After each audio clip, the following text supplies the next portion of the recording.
Yes, Ms Phillips. Commissioner, our first witness this morning will be giving evidence under a pseudonym, ACV.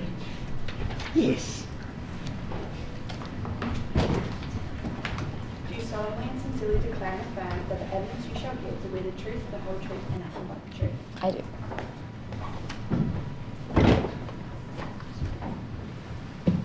You're giving evidence today under a pseudonym, ACV, and your image will not be shown on the live feed. Is it right that you've prepared a witness statement dated the 30th of June 2026? Yes. Does that statement remain true and correct to the best of your knowledge and belief? Yes. Commissioner, that statement has doc ID stat.899.0096.0001_R, and I tender the statement. Yes. The statement will be admitted. You are a Jewish woman in your early 20s, is that right? Yes. And you live in Sydney? Yes. You're a member of a Jewish youth movement where you lead programs for school-age participants? Yes. That is a not-for-profit organisation, is that right? Yes. Which means it seeks to cover its costs in the programming it runs and doesn't seek to obtain any profit from those activities. Correct.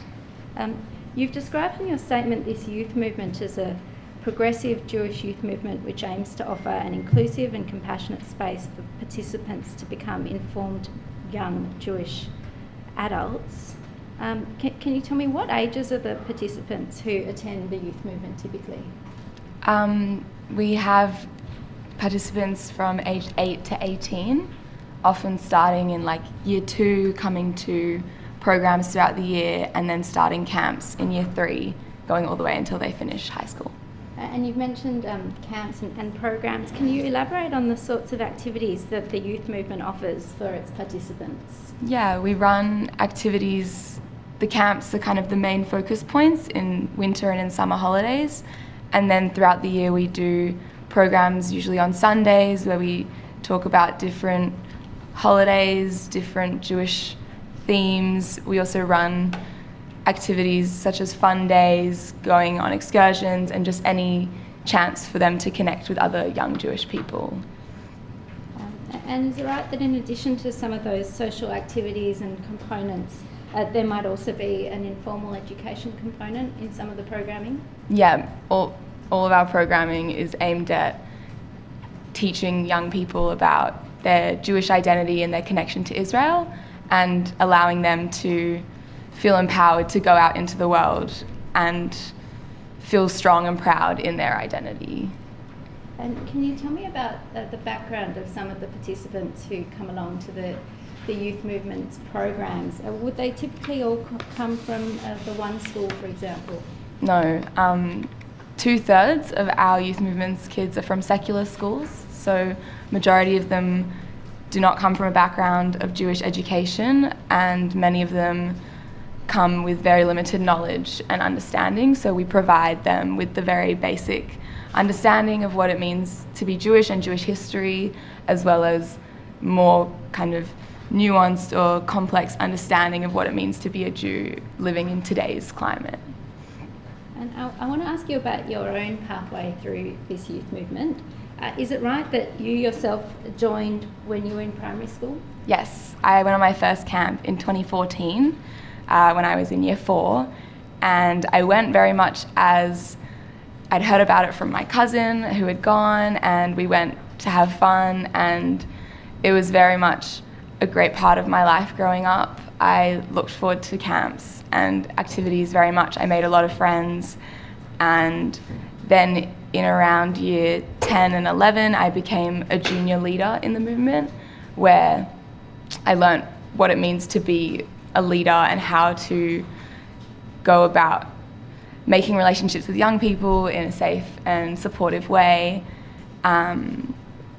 Then when I finished high school, I took a gap year and I went to Israel on a program with my youth movement for 5 months.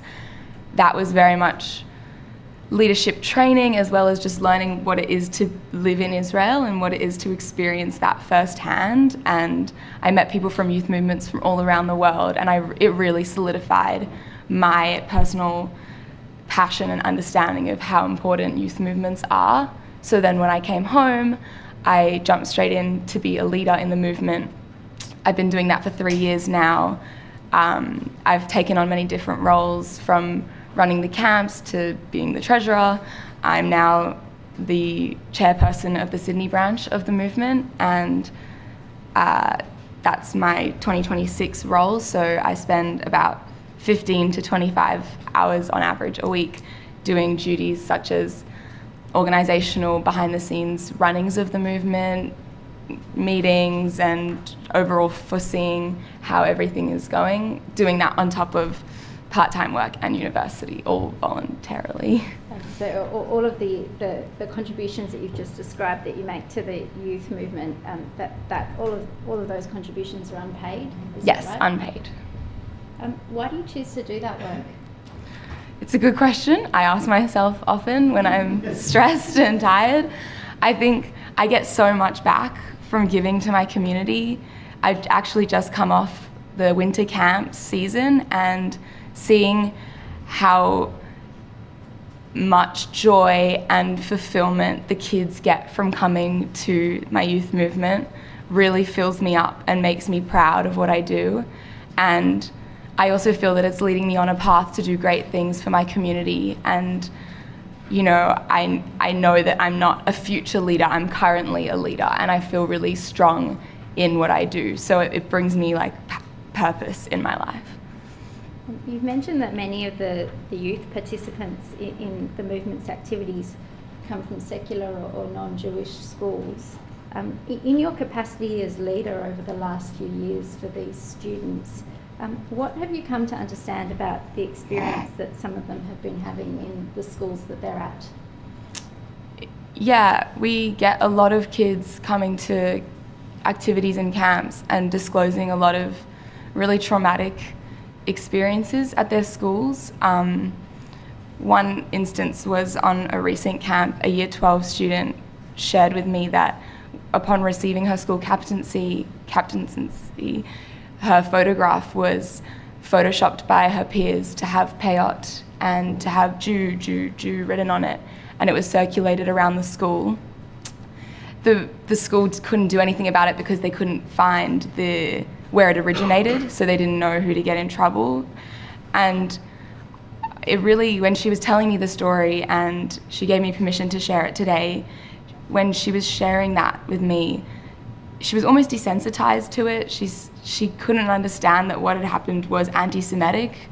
A lot of the kids, that's a common occurrence. They tell us things and they say, oh, but they're just making jokes, or oh, it's an offhanded comment, I moved on, there's nothing the school can do. And I think that's the heartbreaking thing, that they come and they don't understand that it's not okay how these people treat them. And so when they tell us these stories, we really try and reiterate to them the importance of speaking up. And a lot of the kids have shared that after these discussions and coming on camps and speaking with us as their leaders, they feel more pride and also more empowered to speak up when something like that happens in school. They have the words and the tools behind them to know how to deal with anti-Semitism as opposed to just brushing it off. And you've said in your witness statement, this is at paragraph 13, that the youth movement has become an increasingly important safe space for young people to express their identity openly. Can you give any examples of the feedback that you've received from participants that has indicated that to you? Yeah, I mean, just the fact that they can say they're Jewish. A lot of the kids that go to non-Jewish schools don't reveal that part of their identity. They don't talk about what they do on a Friday night. They don't explain why they miss a day of school or why they're super hungry one day of the year. I think they have shared that coming to a safe, inclusive Jewish space means everything to them. They can have these discussions about really complicated parts of their identity that they're also grappling with and trying to fight against all the misinformation and all the different narratives they're being fed every day. And I think it's so important that they've shared this with me, that coming to a safe space like the youth movement really provides them with both the chance to ask the questions they don't get to ask, the place to have the debates that they don't get to have, and also just to feel included and to have fun and be silly and just let loose and not feel the pressure of having to perform a certain way or, act like a certain part of your identity is less important to you. I want to next ask you about some of the changes to the movement's regular programming that you've identified in your witness statement. At paragraph 19, you've described some of the activities that you attended with the organisation when you were in school. Can you tell me what some of those were? Yes. When I was a kid, we used to have days at the pool, going to different public pools. We would go to the movies, or we'd have lots of picnics in the parks. Leaders also and participants would participate in protests wearing chutzot, which are like the movement identifying jerseys. We would participate in Clean Up Australia Day and just different public events, I'd say. Does that still occur for the participants who now attend the organisation's activities? No. Rightly so, parents are a lot more concerned about the safety of their young people, and we think a lot more carefully about where and when we host events, and a lot of our events are now held within the gates of a synagogue where there will be security and where there will be one entrance, and we have to have a list of attendees and all of that. We don't feel that it's safe to have, upwards of 30 to 100 kids or whatever running around a park unsupervised, and parents don't want to send their kids somewhere where they're not going to be safe. And when you say unsupervised, is that a reflection on, I suppose, general shifts towards perhaps more protective parenting, or is that a reflection also, or perhaps instead, on the fact that these are Jewish students who might be talking about Jewish issues? Yeah, I think it's completely the fact that there is a real threat that someone could want to harm us if we are not protected. One of the main changes we've had to make about our camps is that the kids can no longer wear any Jewish paraphernalia or symbols on the way to and from camps, and that is because there is a real threat that someone could target us if we are showing that part of us. I wanted to ask you about that in a little more detail. Is it right that when you attended camps with the youth movement, when you were at school, it was typical that at the end of the camp you'd receive some kind of merchandise, like yes. a sweatshirt or a hat? And that piece of merchandise might say something like the name of the camp in English and in Hebrew, and that it was, say, Winter Camp 2018. Yes. And is it right that typically when you then go on your next camp, you take along all of your merchandise from previous camps? Yes, it's still definitely a part of the youth movement culture. We spend a lot of time designing and get very excited over the merch from camp. The only difference is now when they arrive at the synagogue, we ask them to take it off before we depart. And at the end of camp, they can't wear their merch until they get home, because depending on how long a bus ride is, we have to make a stop at a petrol station, or if it's a federal camp, there's a bus from Sydney to Melbourne or Melbourne to Sydney that takes lots of stops, and it's a security risk to have any Hebrew or any identifying symbols while we're in public. Can I take you to paragraph 23 of your witness statement? You've said this: the children are brought into a Jewish space that is supposed to be fun and foster connection, but the risks become very real when we have to impose very strict rules for their safety. It is a very jarring experience. How have you sought to navigate that jarring experience as a youth leader in terms of what you tell participants? We try to be very transparent with them. We want them to understand the seriousness of why we do it, why we tell them you have to go onto your phones and turn off your location services so that no one can come and find the campsite. You have to take off your jumper that you love. But we also just try and make it light. We try and explain that we're doing it for their safety, but they shouldn't worry, and once we get to camp, we're going to have fun.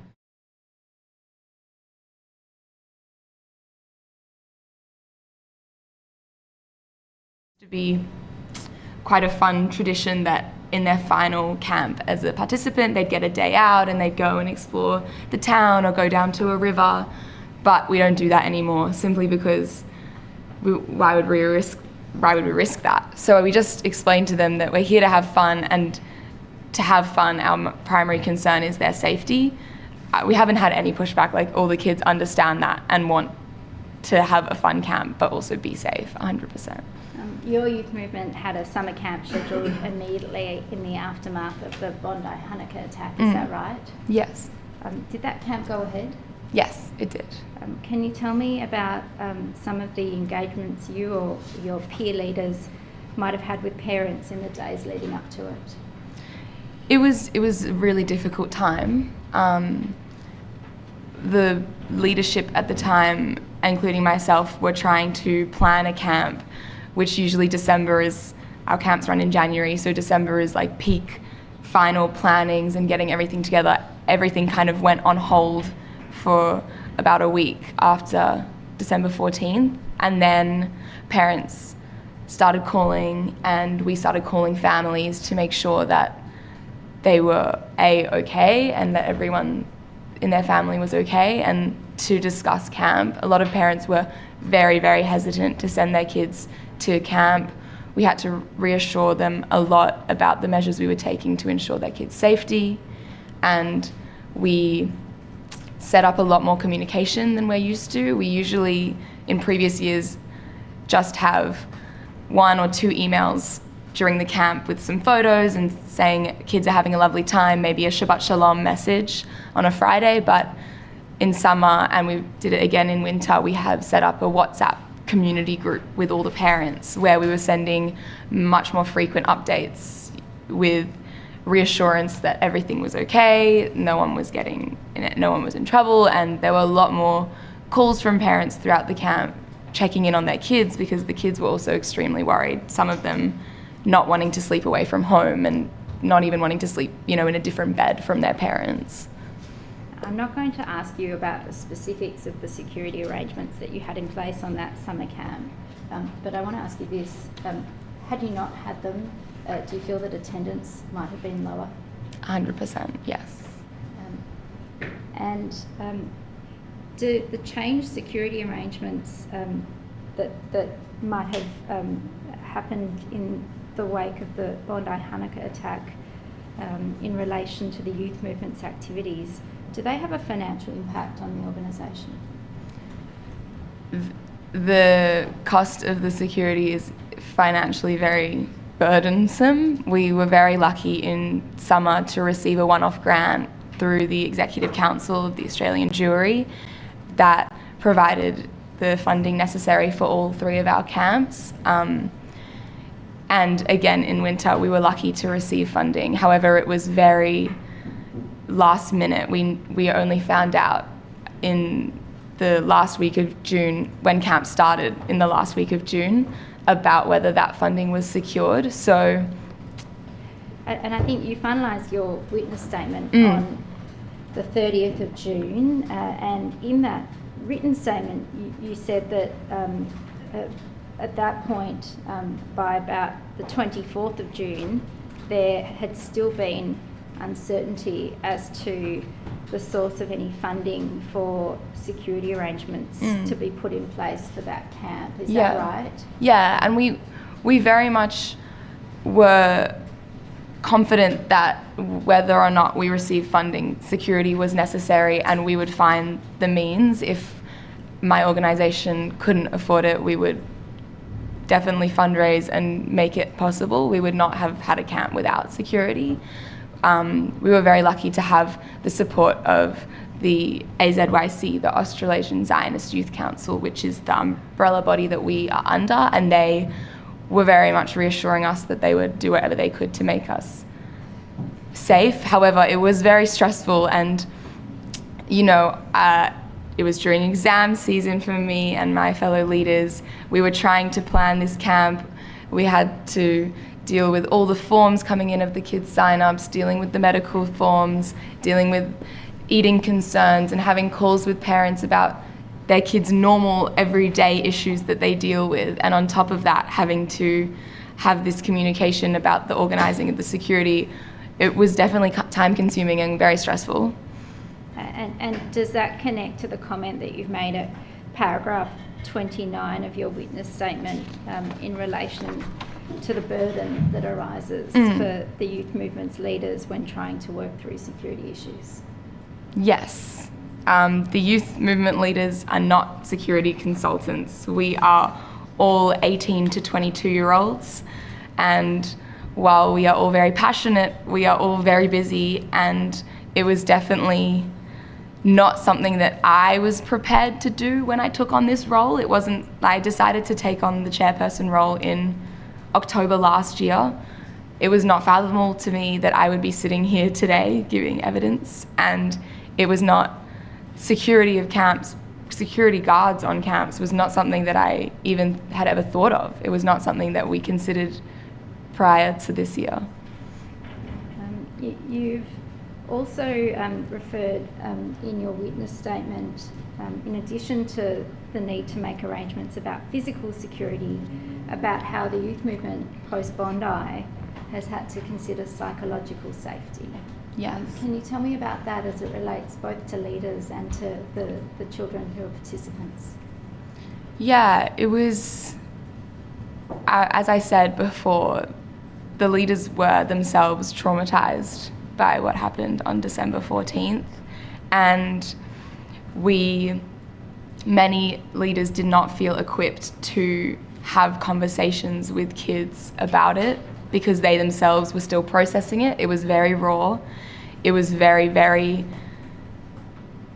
distressing, and we were lucky enough to get support from professional psychologists and trauma responders. We had an information Zoom session where they talked us through different conversations that might arise on camp and how we can address them and how we can kind of redirect conversations when they come up. But it also is like the elephant in the room, you can't not talk about it when every kid is coming on this camp knowing about it. Other than like maybe a few of the year 3s, every single kid knew about what had happened, and many who usually would just be homesick were suddenly crying because they were scared that someone was going to come and murder them in their sleep.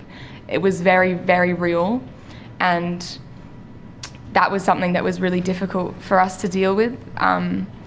We kind of supported each other, the leaders, and we made a plan of who would be the person to go to. We didn't want any leader to be put out of their depth, so if they put their hand up and said, I don't feel comfortable talking to a kid about this, no one was forced to. And there were a few of us who felt more emotionally stable, I guess, and felt like we were prepared to do those conversations. And we also just tried to make the kids have fun and not think about it as much as we could. You've concluded your witness statement noting that being a leader is your passion and greatest pride. Is that right? Yes. And you've said that a key thing that's important to you is making sure that Jewish young people have a safe space to explore and expand their Jewish identities without the fear of being targeted. Does that remain the case? Yes. You've also indicated that your view is that your youth movement could not run in today's climate without security. Is that right? Yes. And you've also observed that from your perspective, security in the sense of physical security is not the answer to all of the issues currently being faced. What else do you feel might be needed? I think that, the Royal Commission on Antisemitism and Social Cohesion, I think that in order to have true social cohesion in Australia, the education system and the curriculum being taught in schools needs to change. I think that young people, as early as kindergarten through to year 6 primary school, need to be taught factual, accurate history of Jewish people and Jewish culture, and accurate representation of Jewish people needs to be shown, because at the end of the day, the conversations I'm having with university-age students are not up to standards. They know nothing. People really don't understand what it means to be Jewish, what it means to be a minority in Australia, and I think that is a major failure of the education system that we have. And I think that the youth movement, while it can do a lot to provide safety and security for Jewish kids, at the end of the day, they're only with us for 2 weeks, maybe on average 3 weeks a year. They spend a lot more time in schools, they spend a lot more time at home with their families, and I think that's where the real changes need to be coming from. Did you go to a Jewish school or to a... I went to a Jewish school. Yeah. Did you have friends who went to non-Jewish schools? I did. I had a few friends from non-Jewish schools, and they had very different schooling experiences to me coming from a Jewish school. Mm. And were those friends, were they Jewish kids going to Yes. non-Jewish schools? Yeah. Mm. Did you have any non-Jewish friends? I have non-Jewish friends through family friends and stuff like that, but not through social, not through any sport or school organised things. I'm asking these questions because I'm interested in your impression of what sort of education ordinary Australian kids get. Yeah. That tells them a bit about Judaism and the Holocaust. I think from my understanding, from speaking to non-Jewish people, their only experience of learning about Jewish culture or Jewish history is during a term learning about World War II, a week learning about the Holocaust. It's very, very minor. They don't understand anything about contemporary Jewish society. They don't learn about any Jewish traditions or holidays or practices unless you study studies of religion, and even then Judaism is a very small option and many schools don't take Judaism as one of those options. So unless you meet Jews and interact with them, it's very difficult to find out anything about Judaism. And looking forward, can you see, if you stay involved with the youth movement, the youth camp movement, can you see a time when hopefully there'll be less emphasis on security, or is that too hard to imagine at the moment? I think at the moment it's too risky. I think we have to ensure the kids' safety. That's our number one priority, and we're dealing with a lot of kids and a lot of parents, and I think parents would be very hesitant, at least for a few years, to send their kids to us if there was no security. I understand. Sorry, Ms. Phillips. Thank you, Commissioner. I had no further questions for the witness. Very well. Thank you for your attendance today, and you are excused. Thank you. Commissioner, the next witness will be Naomi Levin. Yes.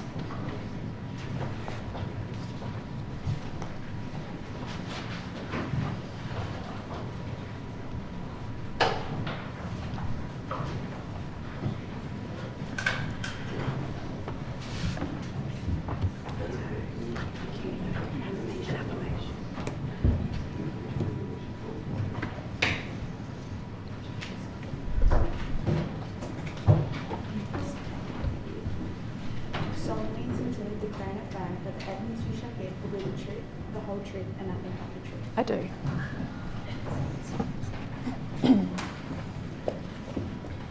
Could you state your name, please? My name's Naomi Levin. I'm the CEO of the Jewish Community Council of Victoria. You've prepared a witness statement that's dated the 18th of May 2026. I have. And I understand you have one small correction to make. I do have a that correction. Statement. Is it right that at paragraph 69, there should be a reference there to November 2022 rather than what currently appears, which is November 2023? That's right. With that correction, is the statement true and correct to the best of your knowledge and belief? It is. Commissioner, I tender that statement. It has doc ID stat.899.0065.0018_R. Yes, thank you. The statement will be admitted. You've said that you're the CEO of the Jewish Community Council of Victoria. I am. When did you commence in that role? I started in this role in November 2023, but I had previously been at the organisation from early 2022. And is it right that the council, or I might refer to it as the JCCV, is the principal representative body for the Jewish community in Victoria? Yes. Does it have, I should say, how many member organisations does the JCCV have? We currently have 61 member organisations. And what sectors do those organisations span across? So across the range of the Jewish community. So I'm here today representing one of the most vibrant and active Jewish communities in the world. And it's really regrettable for us that many Australians know about our community is the sadness and pain. But the JCCV is the peak body for a community that is full of life and activity. We have 9 Jewish schools educating kids across the religious and cultural spectrum, more than 50 synagogues, running active prayer services and community activities every day of the week, 2 world-class museums and cultural institutions that are open to everybody. We have a 115-year-old Yiddish cultural centre that's a member that still wins awards for its original performances. We have an amazing Jewish sports club that caters for hundreds of Jewish people and plays against non-Jewish people.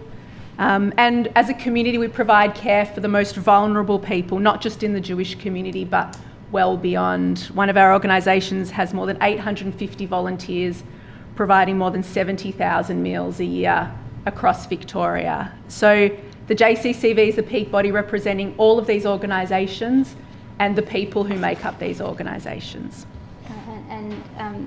With reference to those organisations, you've said in your statement that the mission of the JCCV itself is to champion a vibrant and resilient future for Victoria's Jewish community.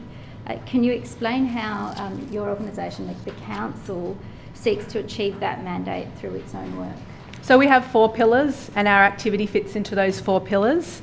The first one is around engagement. We do a lot of listening through formal mechanisms, our plenums and our community meetings, through informal mechanisms, phone calls, check-ins, meetings, coffees, and also through things like surveys and consultations when particular issues arise. That might be around a new form of legislation or a new policy that's coming in or an issue that's come up in our community. The second pillar we have is to coordinate. We have a real bird's eye view of our community, so we see our role to be coordinating what all those different organisations are doing at any particular time. One of the key pillars is lead, and we lead our community by engaging with political and other key stakeholders to advance the community's interests. And we do that by undertaking research and then by feeding that research through to those key stakeholders. And our final pillar is to upskill. So we provide programs and education to adults, often those in workplaces, to better understand Jewish life, Jewish history, and increasingly the nature of anti-Semitism. And on those last couple of points, research and understanding the nature of anti-Semitism, is it right that the JCCV has produced an anti-Semitism report in relation to the state of Victoria specifically over the last few years? Correct. So we collaborate with the Community Security Group, CSG, in Victoria and the Jewish community. They are the central repository of data on anti-Semitism in our Jewish community. and the JCCV then partners with CSG to analyse and then to publish that data once a year. I might ask if an extract from the 2025 report might be able to be displayed on the screen. It was marked Exhibit 1-142 and its doc ID is VCS.001.001.0005. And I might ask the operator to turn to page. And just while it's coming up, Ms Phillips, can I just clarify? Of course.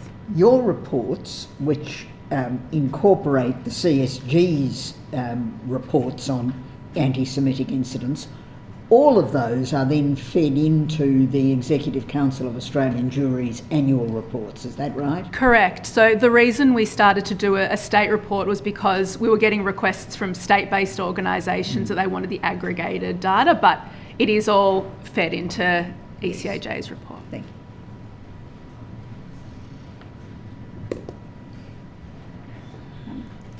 Page 5 in the document of the executive summary.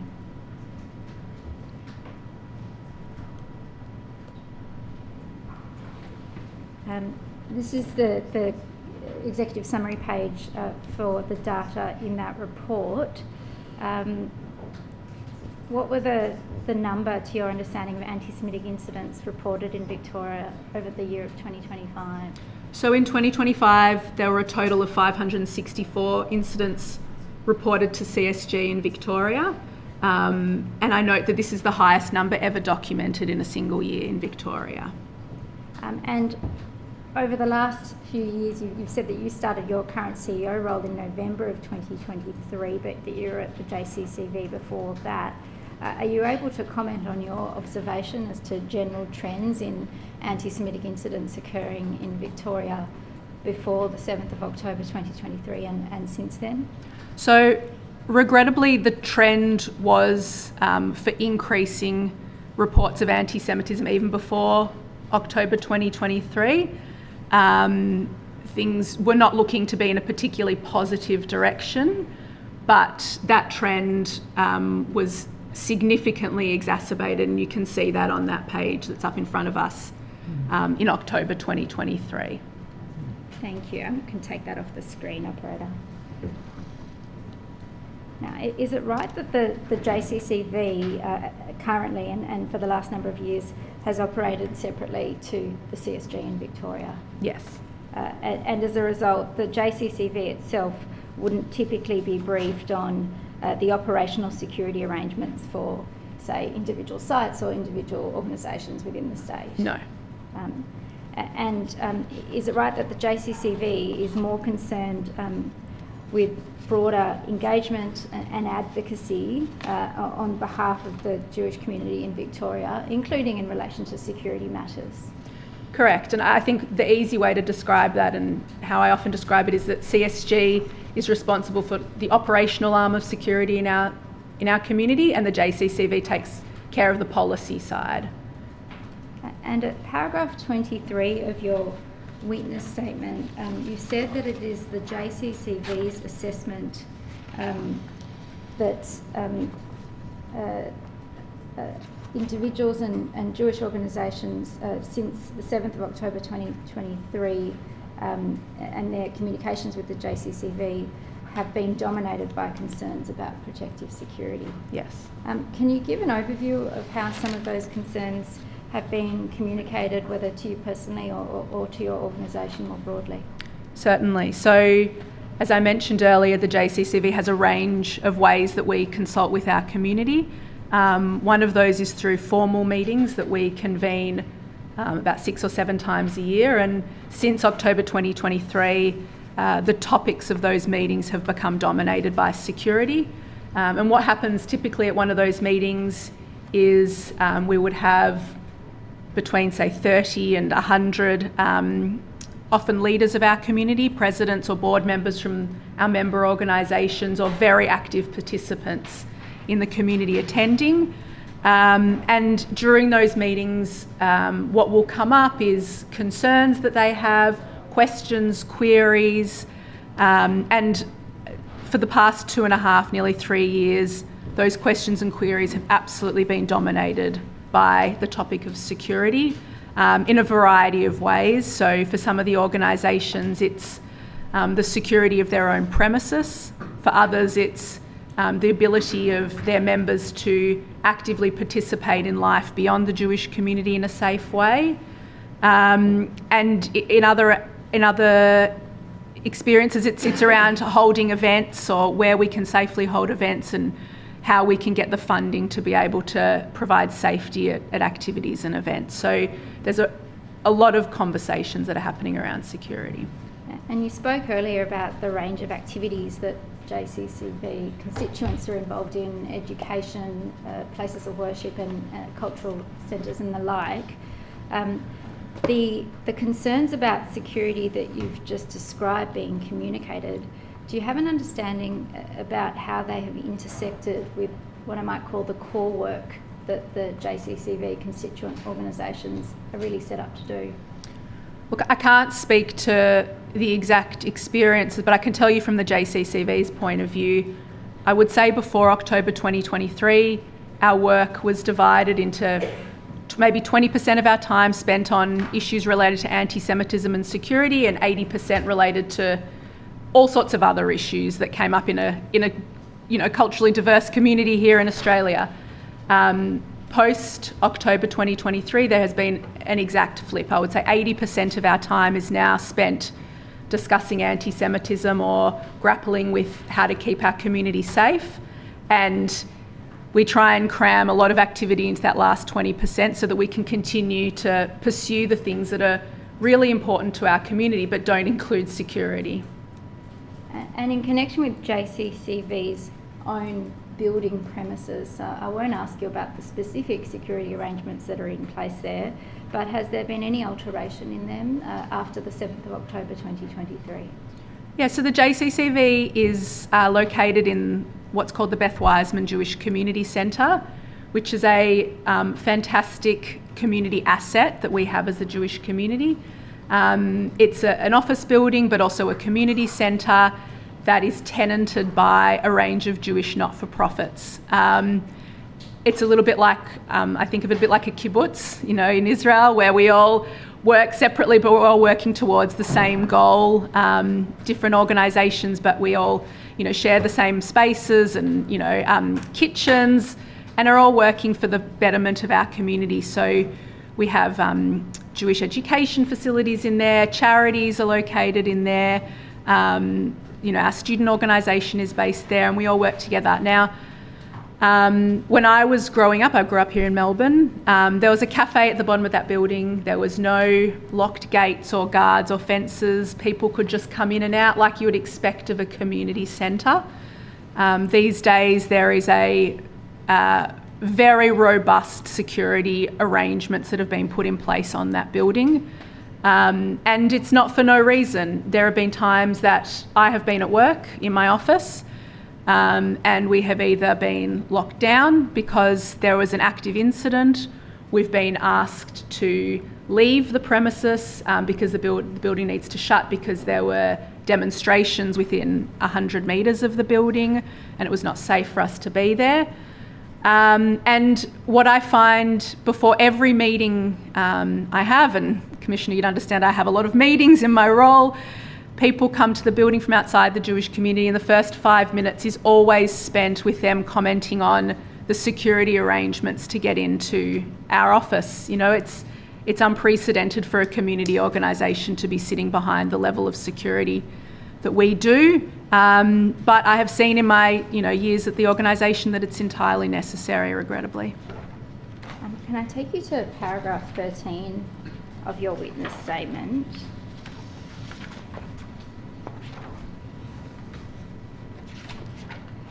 You've said this there, the JCCV perceived an increase in the level of engagement, responsiveness or attentiveness from Victoria Police after the 7th of October 2023 and after other events.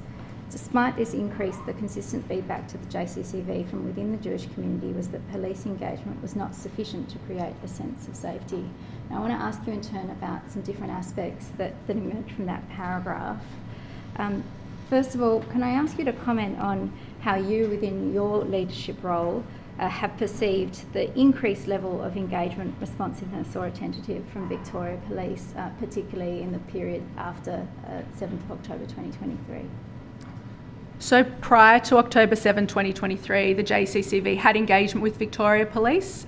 It was mostly through, what's known as the Priority and Safer Communities Division, which is a division of Victoria Police, as far as I understand it, that looks after, I suppose, diverse communities. It's not an operational division. And we had a great relationship there. Since October 7, 2023, though, our relationships have really broadened with Victoria Police to become much more operational. So we now have regular contact with police at a local level, in sort of the local government areas where many Jewish people live here in Victoria, but also with police leadership as well. I think in my witness statement I detail we've had more than 100 engagements with police since that time. And it's, unfortunately, I know many police leaders and officers now, and we do have very good working relationships, but that's completely different and was not needed before October 7, 2023. And in those sorts of engagements or meetings that you've just described, in broad terms and without going into the specifics, what do you or your JCCV colleagues typically communicate about with police representatives? So I think there are probably two categories. The first would be after an incident. There'd be a lot of concern, a lot of seeking information or reassurance for the community, and the one that comes to mind is the Adass Israel fire. So a lot of engagement with police after that, because nobody was apprehended for a very long time. There were continuing concerns about security. There was a need to understand the direction of the investigation. So I think that would be the first category of our engagement with police, specifically after incidents. And then secondly, more proactive, so to help them understand the sentiment in the community, but also what activity is coming up in the community. I know it was canvassed earlier this week, but preparations being made for particularly high-profile times around Jewish festivals or community commemorations that may be about to happen, and making sure there's an understanding from police of where our community will be and what our anxieties might be, and seeking some assurance from police that they'll be able to assist. Noting that level of engagement that you've just been describing as between JCCV itself and Victoria Police, are you able to comment on some of the feedback that members of the Jewish community have been relaying to the JCCV about their perception of levels of police resourcing for the Jewish community? This has been a really difficult issue for us to grapple with. By its nature, a lot of the conversations that the JCCV or CSG has with Victoria Police are not able to be canvassed broadly in the Jewish community. We can't just go out and repeat, the nature of those conversations. It's not appropriate. And when people don't see the police, they don't perceive them as being actively engaged in protecting the community. So it's been quite hard to bridge that gap between understanding that, as we do from our engagement, the police are trying as much as they can to provide the support that our community needs, but the community not feeling or seeing that themselves. And there have been other times and other incidents that have really highlighted this disconnect, and one of those times is around the protests in the CBD that took place weekly for more than a year here in Melbourne. We had very large at time pro-Palestine protests going through the CBD. At times when there were Jewish people who were in the CBD at the time, identifiably, there was some really horrific incidents that took place, the worst being a date which is outlined, I think, in the 2024 Victorian Antisemitism report in, I think it was August 2024. A rally was held outside Victorian Parliament against racism, and there was at the same time a pro-Palestinian protest at the other end of the CBD, and a clash occurred when some of the people from the pro-Palestinian protest came to the anti-racism protest outside Victorian Parliament House, and it was the worst day we have ever experienced here in Victoria for anti-Semitic incidents. There were Jewish individuals in wheelchairs who suffered physical assaults. There was a level of vitriol against Jewish people who were peacefully demonstrating that was outside what we'd ever seen before, and there was a perception that police didn't step in and didn't do what was needed to be done, and that continued at future protests where small groups of Jewish people would be moving through the city and were asked to vacate the area because the Palestinian protest was coming through. And who asked them to vacate the area? Police. Was that a police request? Police. Yeah. And from our point of view at JCCV, you know, sometimes those operational reasons why that was happening was explained to us. But again, that goes to that disconnect between community leadership having an idea of, you know, the difficulties and the challenges that might have been there, but the community members, you know, the rank and file in the community, not really being able to understand or clearly see what was going on. You know, they were seeing Jewish people told to leave the CBD or told to vacate for their own safety, while other people with other views or belonging to other cultural groups were allowed to freely every week move through the CBD. And so I think that explains that line there in that witness statement, that the police engagement was not sufficient to create a sense of safety. People didn't feel safe because what they were seeing they didn't understand.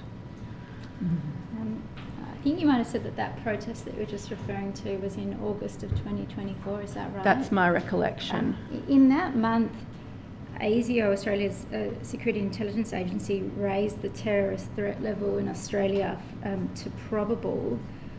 Do you know if Victoria Police communicated about that increase with the JCCV at the time? So my recollection of that month is that we did have a couple of meetings with Victoria Police, but I don't have any notes that indicate that was clearly communicated to us. The only record I have of that communication actually came from CSG passing on that information. And looking back at that time, one of the things that strikes me is that if it was communicated to us, it wasn't communicated with sufficient gravitas, I suppose, for us to realise what the significance was. And Commissioner, you'd have to understand my background is not in security, it's not in policing, it's in community leadership and policy and the things that I thought I'd need to bring to this role.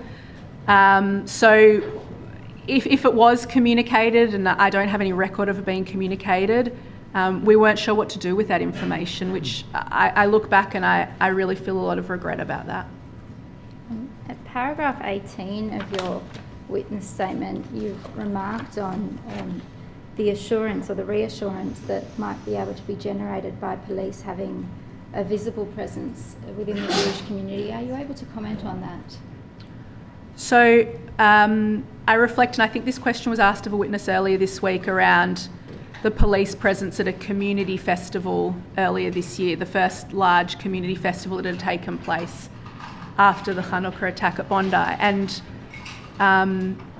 the operational stance that police took at that time was a significant increase on what they'd taken, and they consulted with me beforehand and asked how I felt the community would respond. And as the JCCV does, we said we'll do some engagement afterwards and we'll come back to you with a response, which we did. And the response we got from community after that was exactly as your witness earlier this week said. We don't like it, we don't want to have it, but we know it's needed, and it helps us to feel comfortable and safe to attend our community events. Can I take you to paragraph 52 of your witness statement, which sits under a heading which says representations to government about greater protective security. Now, do I understand that in this part of your witness statement, you're addressing security-related engagements with the Victorian government, which might include policing but might also extend beyond policing to matters such as security grant funding. Correct. Can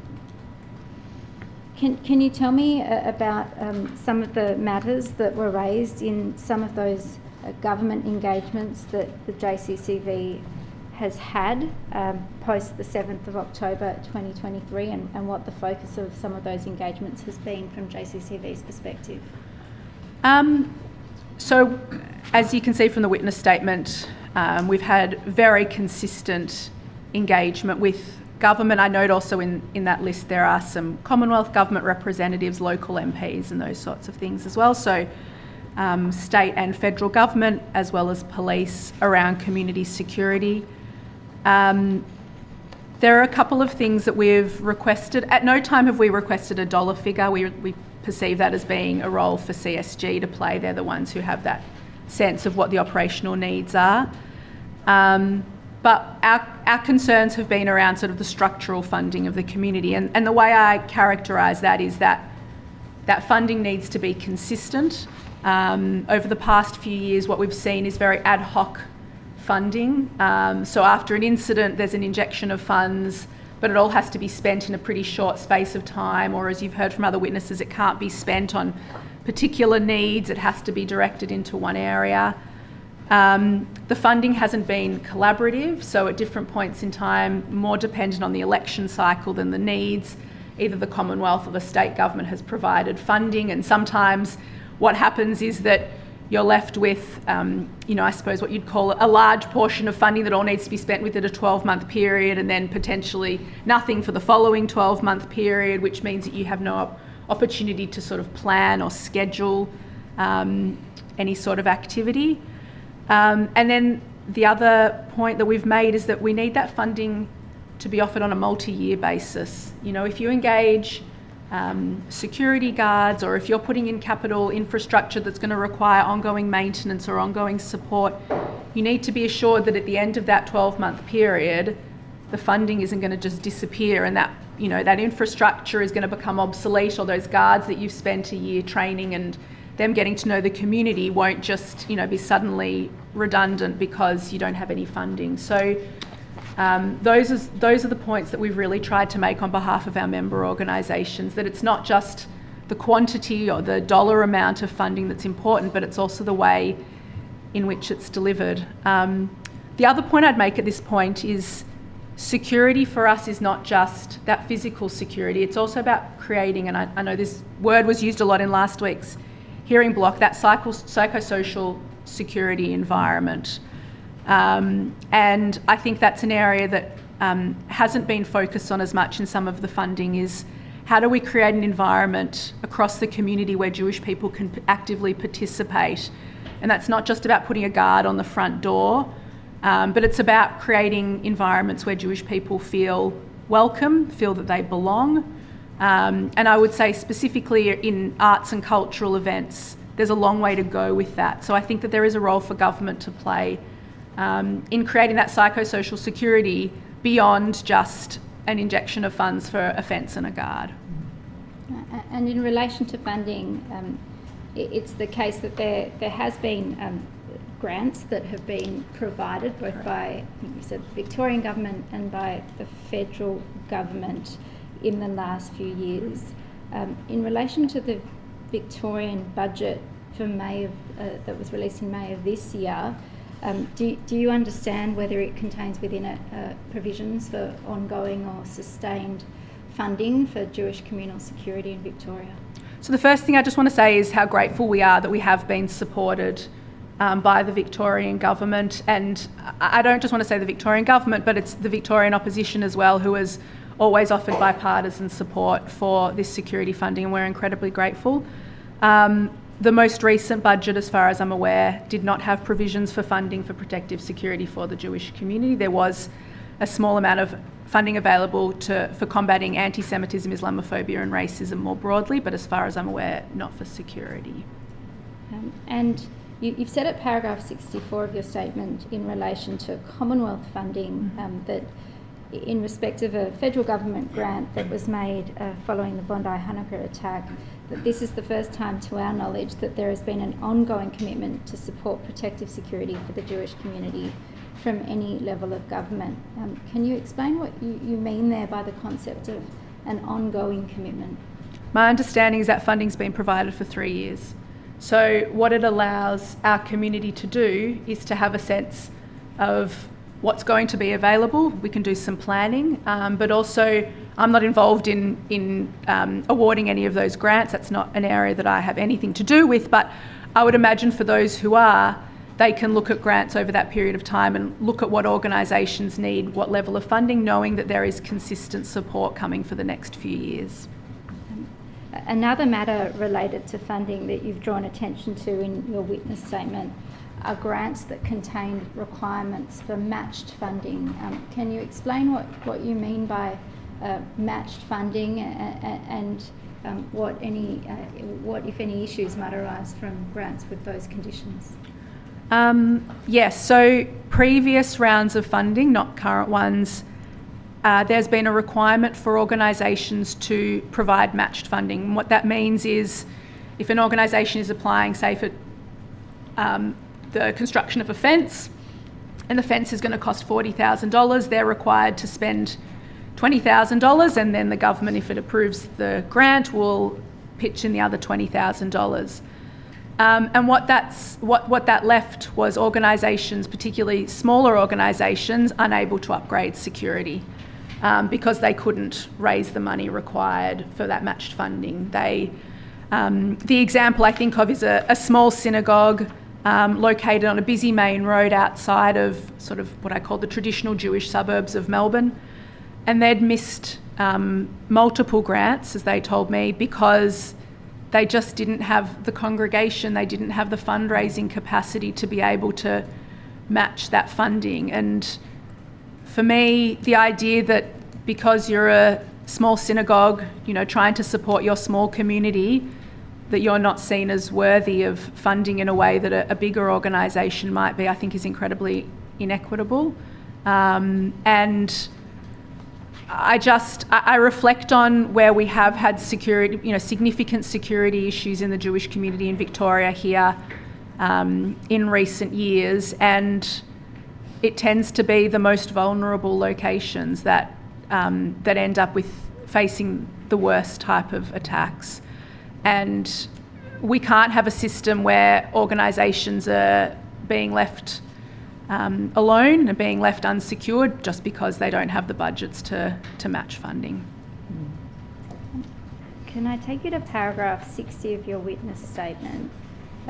You say this there: while protective security measures are vitally important to the safety of Jewish people in Victoria, it must be noted that there is a limit to where protective security can be provided and on how much protective security can be installed before it detrimentally impacts on community participation in Jewish life.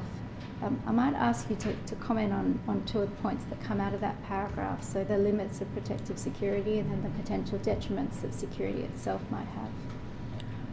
In terms of the limits of protective security, there are times when it's just not suitable. So we've heard evidence during these hearings of identifiably Jewish people moving around the community on a Sabbath or on a Jewish holiday, and them being shouted at, or other activities being done as they walk around their neighbourhoods. There's no, apart from putting a police officer or a security guard next to every Jewish person as they move around, which is completely undesirable, there's no protective security that's able to stop that from happening.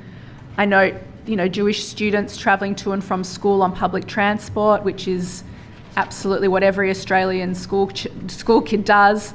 There's no protective security we can offer to those kids on the trams on the way to school. So there is a limit to what protective security can provide. I think to the other part of the question, protective security does become detrimental to the Jewish community because, as I've put in my witness statement, it creates literal barriers to our participation in Jewish life. So when we have closed doors at events or locked gates, It means you can only access Jewish facilities by prior arrangement. As I came in this morning, I walked past a large cathedral in Melbourne and the doors are open. If I or anybody else felt like going in and just having a moment of meditation or, a conversation, wanted some solace, that's completely available to anybody in Victoria who walks past that church. To go into a synagogue is a completely different experience. And it's creating a barrier to be able to participate in the Jewish community.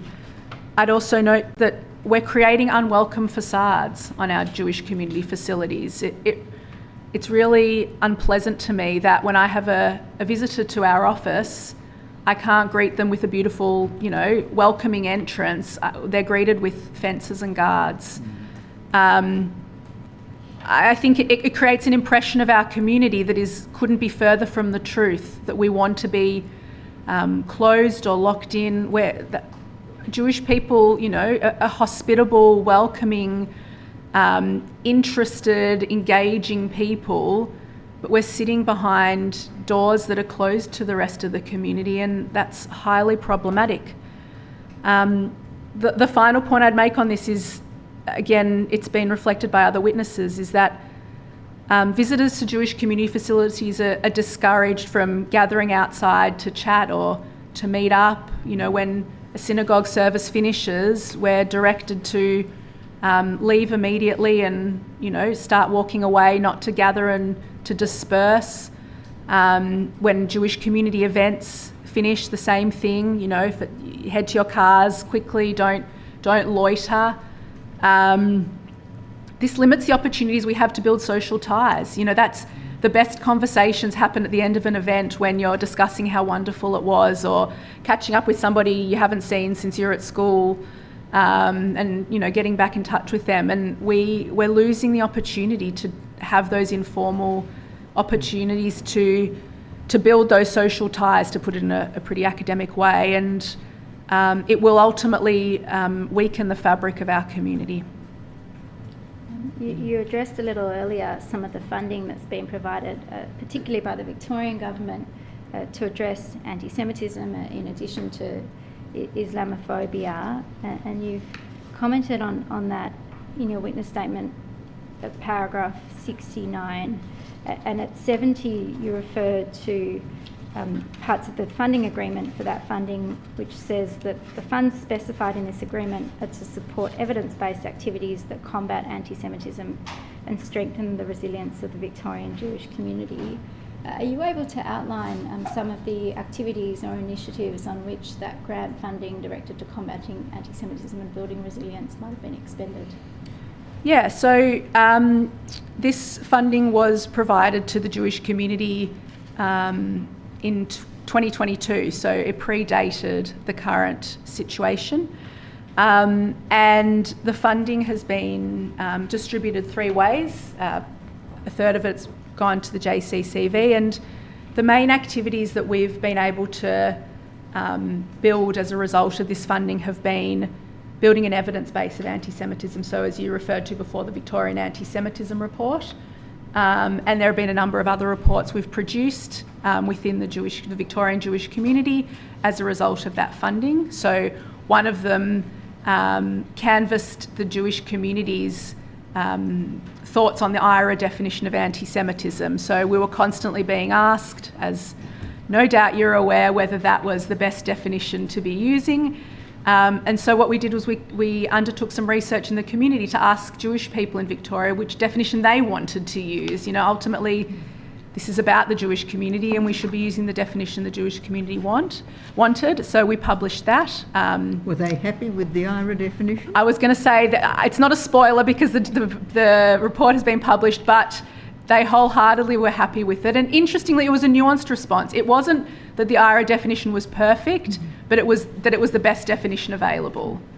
And I thought that was it was a very worthwhile piece of research. We also commissioned a piece of research that looked at the impact of October 7 on the Jewish community here in Victoria. I think both of those reports have been provided to the Royal Commission. And we're currently doing a follow-up piece of research on anti-Israel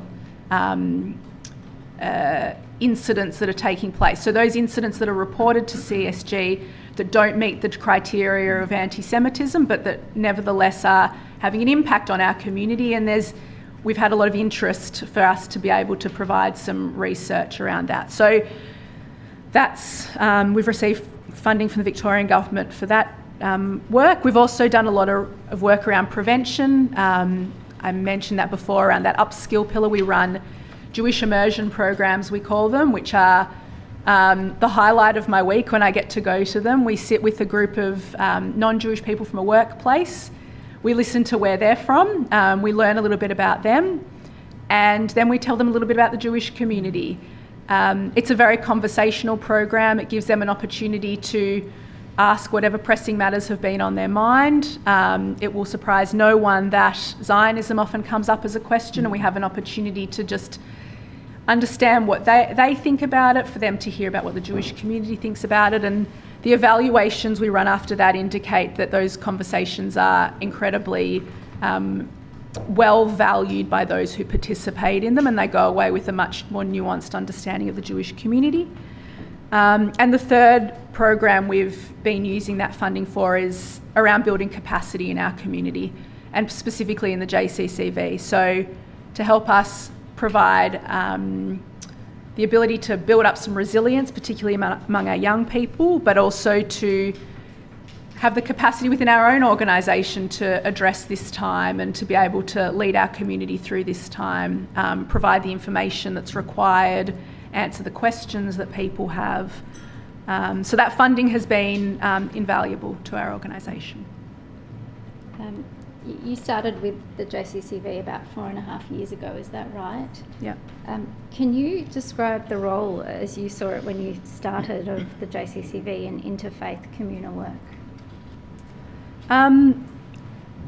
In the JCCV Constitution, which is a document I go back to quite often, one of the purposes of our organisation is to promote understanding and goodwill between Jews and citizens of other faiths. The JCCV has always taken that purpose incredibly seriously. We're an organisation that's been very proud of our relationships with leaders from other communities, whether they're culturally diverse or religiously diverse communities.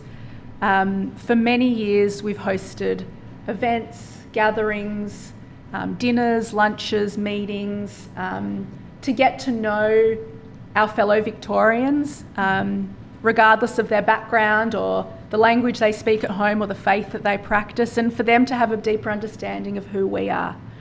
I note that many JCCV presidents and board members have gone on to serve in statewide multicultural or even national multicultural groups, because we see ourselves as having a role to play in the broader Australian community, in bringing people together, in ensuring that there's harmony and cohesion across our community, and in showing leadership to all Australians.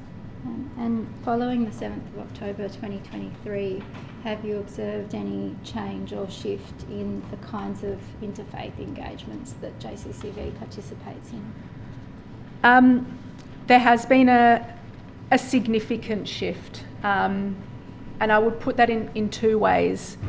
There have been a number of communities who have really empathised with the Jewish community, and this has been an amazing opportunity for us to become much closer with each other and to support each other a lot. And we've built some connections that I think will last well beyond the individuals who are in present roles, and those communities will be very close.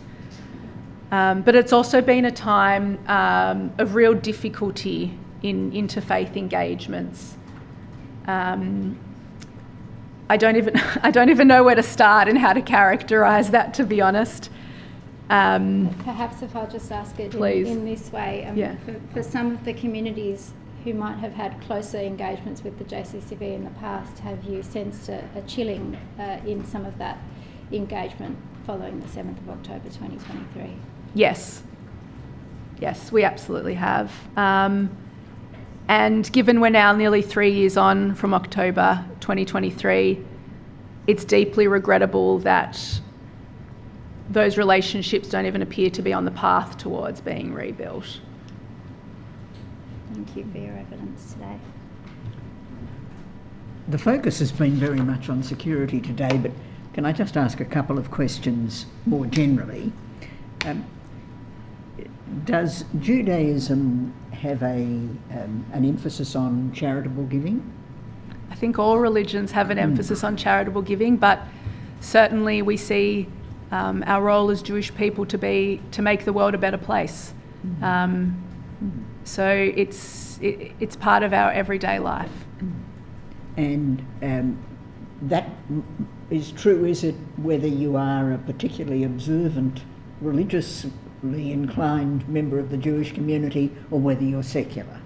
Absolutely. I think it's been in evidence we've heard before about the Gen 17 survey of Jewish attitudes that happened, and I note that one of the core findings out of that survey was that acting as a moral and ethical person is one of the highest values of Jewish people here in Australia, and that certainly leads to charitable giving.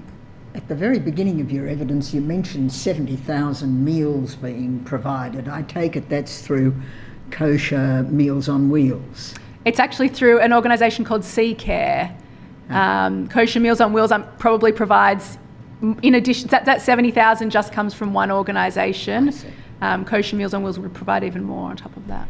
But you mentioned that service, the one providing the 70,000 meals, that's not just for members of the Jewish community, it extends to others. Absolutely. And Hatzola is the ambulance service that the community provides. Now, in Sydney, if you fall within the geographic area that Hatzola operates in, and you break your leg, it doesn't matter whether you're Jewish or not. If you call them, they will give aid. Is it the same here? Certainly. And in this period of what's been a crisis for the Jewish community, from your observation, has it tended to be the case that putting to one side organisations like the meal provider and Hatzola, but that generally community organisations have had to turn inwards more than they would like? Yes, but that's tempered with an ongoing desire to keep trying. We've turned inwards because sometimes it's become necessary, but that hasn't ever stopped our community trying to become involved and re-engage outside the Jewish community. I note, in my witness statement, I go through a number of interfaith initiatives that have happened through that time, and there's another one coming up in a couple of weeks. And even if there are some communities and some organisations that at the moment find it too painful or too difficult to attend, there are others who don't, and we will continue to reach out. My suggestion of turning inwards wasn't a criticism, just a reflection about a community in crisis, if you like. Yes, very well. Nothing arising out of that, I take it, Ms. Phillips. Thank you for your attendance today. You are excused. Might be time for morning tea, I think.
Commissioner, I call Professor Roose.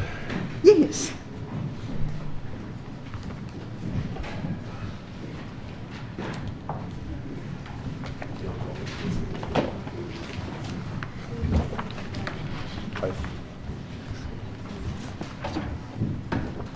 Do you swear by Almighty God that the evidence you shall give will be the truth, the whole truth, and nothing but the truth? Please say I do. I do. Have a seat. Please state your full name. Joshua Mark Roose. Your address is known to the Commission. You are an Associate Professor of Politics at Deakin University. Yes. You have provided a written statement dated the 15th of July 2026. Yes. Is that statement true and correct to the best of your knowledge and belief? Yes. Commissioner, the document ID is STAT.8000001.0512. Yes. Tender the statement. The statement will be admitted in evidence.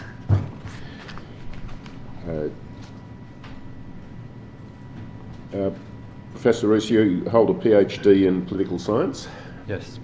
and you also have a law degree and have been admitted as a lawyer. Yes. For more than 2 decades, you've undertaken research specialising at the intersection of politics, law, terrorism and violent extremism. Yes. In February 2026, you joined the Door Foundation on a 1-year secondment from Deakin University to serve as the Director of Research and Policy to support work on anti-Semitism after the Bondi Harnacker attack. Yes. And you're currently also a consultant for the United Nations Office of Counter-Terrorism. Yes. And you've previously advised both the Australian and state governments on matters related to extremism and terrorism. Yes. Can you describe the general nature of the research project work and expert consultancy work that you did before or up to the end of 2024? So, broadly speaking, my areas of expertise are political and religious violent extremism, with a particular emphasis on the core drivers of radicalisation. I look more broadly at embeddedness in different multicultural communities. I look at the ideological orientation, emergence of new ideological formations, particularly post the COVID pandemic, with an emphasis on both Salafi jihadism and the extreme right in particular, but more broadly looking across the spectrum, including masculinities, including violent misogyny and other forms of extremism that have emerged. In early 2024, you, through Deakin University, together with Professor Paul Gill from University College London, were commissioned by the Victorian Government Department of Justice and Community Safety, is that right? Correct. And you were commissioned to undertake an analysis of violent extremist target selection in Victoria. Correct. And you completed this work in late 2025. Yes. And of course that was before your current secondment. Yes. Now, what your statement addresses the project aims for the engagement from the Victorian government. Could you briefly describe what they were? So the aims were basically we were asked to examine 8 questions related to the implementation of the Creative Places strategy in Victoria. The aims were to examine qualitative and quantitative patterns and the correlation between these to identify key factors shaping target selection in Australia. And the aim of that was to inform the evidence base and policy making, in particular through the implementation of the Creative Places strategy. And the report that you and Professor McGill produced addresses how ideological, operational and environmental factors shape decisions about target attractiveness within the Victorian context. In other words, target attractiveness to extremists who might be plotting such things in Victoria. That's correct. We looked more broadly at the Australian context. Victoria is not an island, obviously. I should acknowledge the team of people who also contributed to that project. We had 5 PhDs and 2 outstanding research assistants as well.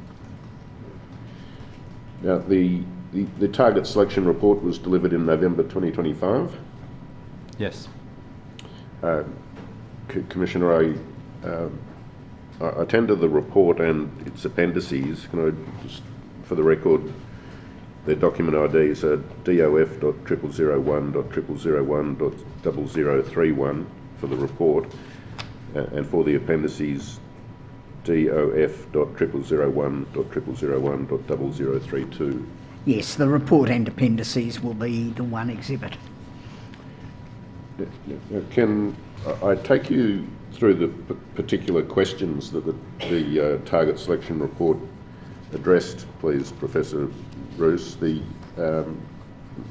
may be most convenient to bring up the relevant page of your statement. So if page underscore 001 underscore 0001 could be brought up, please. And paragraph 8, the foot of that page, sets out the first 3 of the questions. So, in relation to the first question, it asks what makes a target attractive to violent extremists.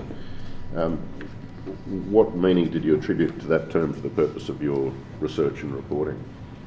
So the way we interpreted that question was to say, well, ultimately the crowded places strategy is embedded in a logic that terrorists actively target crowded places because they're most likely to be achieve both a symbolic aim, but also to identify or to be able to reach people, more vulnerable communities and so on. So through that lens, we wanted to know, well, what's the driving logic to how they choose their targets? Terrorists are rational actors, first and foremost. And so the literature identifies that they are not only very actively and being very selective in their choice of targets, but we wanted to understand what are the other factors at play here from a symbolic, temporal and spatial dimension. And the reference to violent extremists is to violent extremists of any variety, of any character, is that right? That's correct. These are contested terms at times. Violent extremists are those who cross a threshold from advocating or even talking about violence into actually enacting violence. And then there's terrorism, and we use the definition terrorism in the legislation to refer to terrorists. And of course, that's not limited to anti-Semitic violent extremists. That's correct. So we looked across the spectrum of actors. We identified 100 individuals across a number of plots and attacks over the last 20 years, from 2004 to 2024. That included right-wing extremists. It included other forms of extremism, including those targeting women, and we also included Salafi jihadist extremism. The second and third questions are also recorded in your paragraph 8, but can I ask you about the fourth and fifth questions on the next page, please? So, in relation to the fourth question, and to understand the framework for your report, can you give an example of each of these operational, infrastructural and technological considerations or measures that you refer to without going into the output of your actual analysis? What do those descriptors cover? So the operational refers to the people, policies and procedures that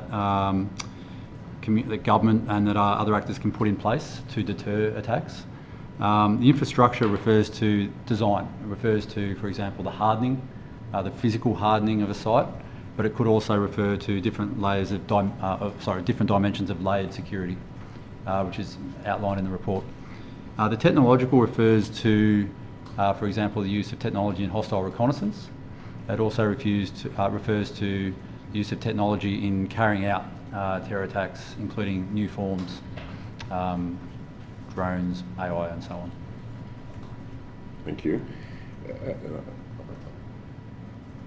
the other questions probably speak for themselves, but perhaps in relation to question 8, what is the reference to informational availability? What do you mean by that?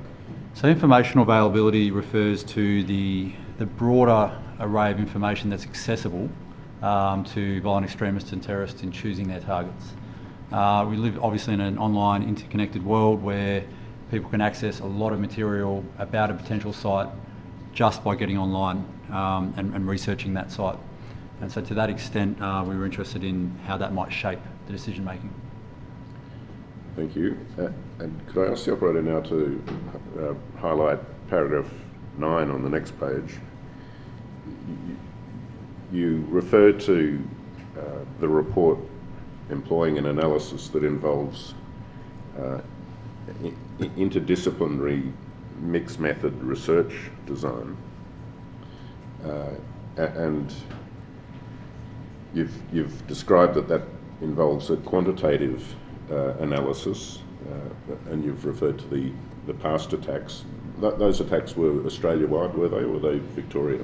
So Australia-wide, we also at a later point separated the Victorian context.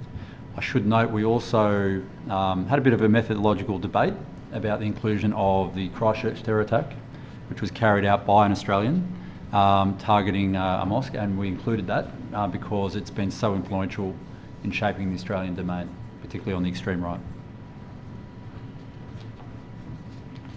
You also refer in this paragraph describing your methodology to the qualitative interviews that were undertaken. I'll come back to that in a moment, but just to understand some of the other terms that you've used, ethnographic observation and digital ethnography, if you explain what those concepts involve, please.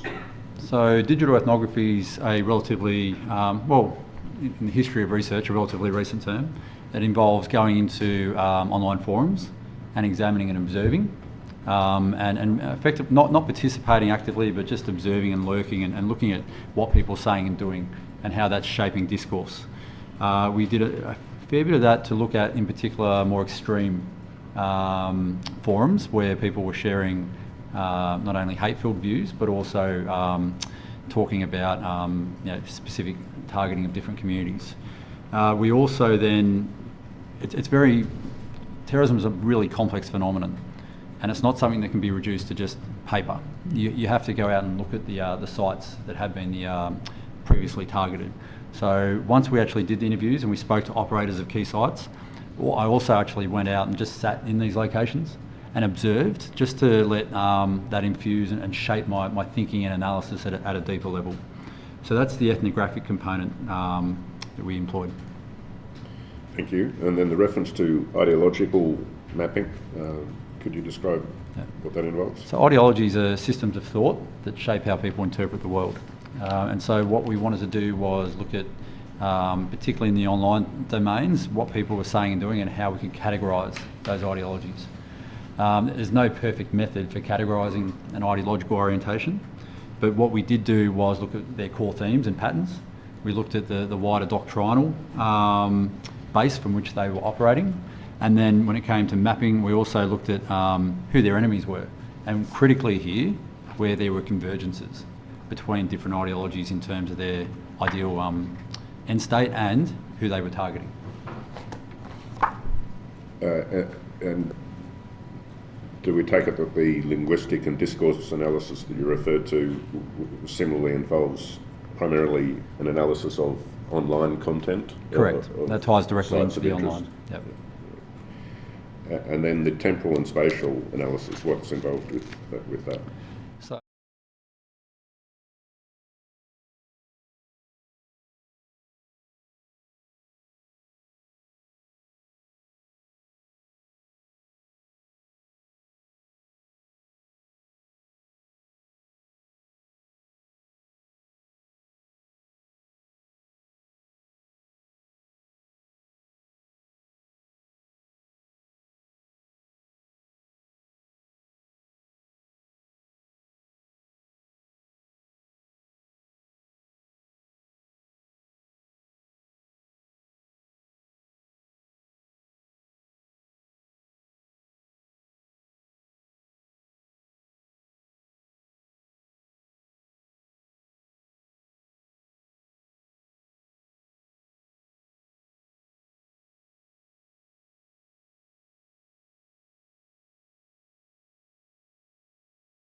The last answer. Yes.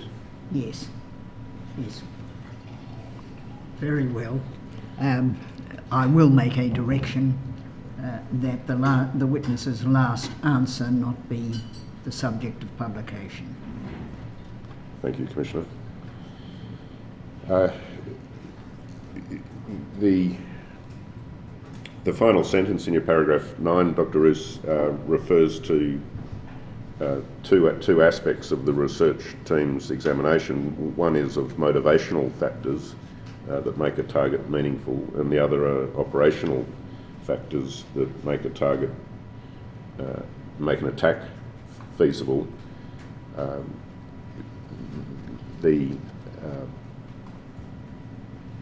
Does this broadly reflect an idea that whether an attack actually takes place involves a mix of what a hostile actor wants to do and what they're capable of doing? That's correct. So there's the ideological orientation and the symbolic effect that they're seeking to achieve, which is the motivational. And then there's the operational factors. That's the pragmatic component of how they're going to choose that target and the factors that come into play. Thank you. Now, I think the report can be taken down from the screen. Thank you. In relation to the interviews that were conducted, there were 29 undertaken. Yes. Can you briefly describe the interview process, who they were with, how long they lasted, what they covered? So the interview process took a little bit of time. It was quite complicated because we were dealing effectively with a very sensitive topic in security and terrorist target selection. We both primarily through snowballing, so we had connections from the Department of Justice and Community Safety that they referred us to, and then we spoke to others, both in their security networks and their informal networks, but more broadly also through official government agencies, and we contacted them and we required permission. So we spoke to both the private and community and public sectors. We were seeking to get as wide array as possible of different actors, security managers, representatives, officials, but also private managers, private sector managers.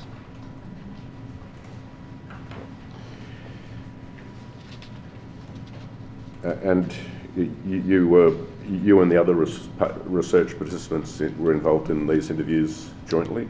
Yeah, I was particularly interested in the interview component and in leading that. We had a number of other people out there conducting some of those interviews, but also recruiting. Probably the most challenging component was engaging with communities that don't necessarily trust these processes, particularly around terrorism, and reaching out to them and getting them to speak with us. And overall, it was about an 18-month process, was it, or something less than that? In total, the report itself was, I think, submitted mid-2025. Every report that I work on with government invariably takes longer as it goes backwards and forwards with editing and reviewing and so on. We know the feeling. Yeah. Can I ask you about the ultimate or the overarching finding, as you describe it in paragraph 18, and I understand this can be addressed in open session. Would you mind just addressing what the overarching finding was? Sure. I don't want to read verbatim. One moment, Professor.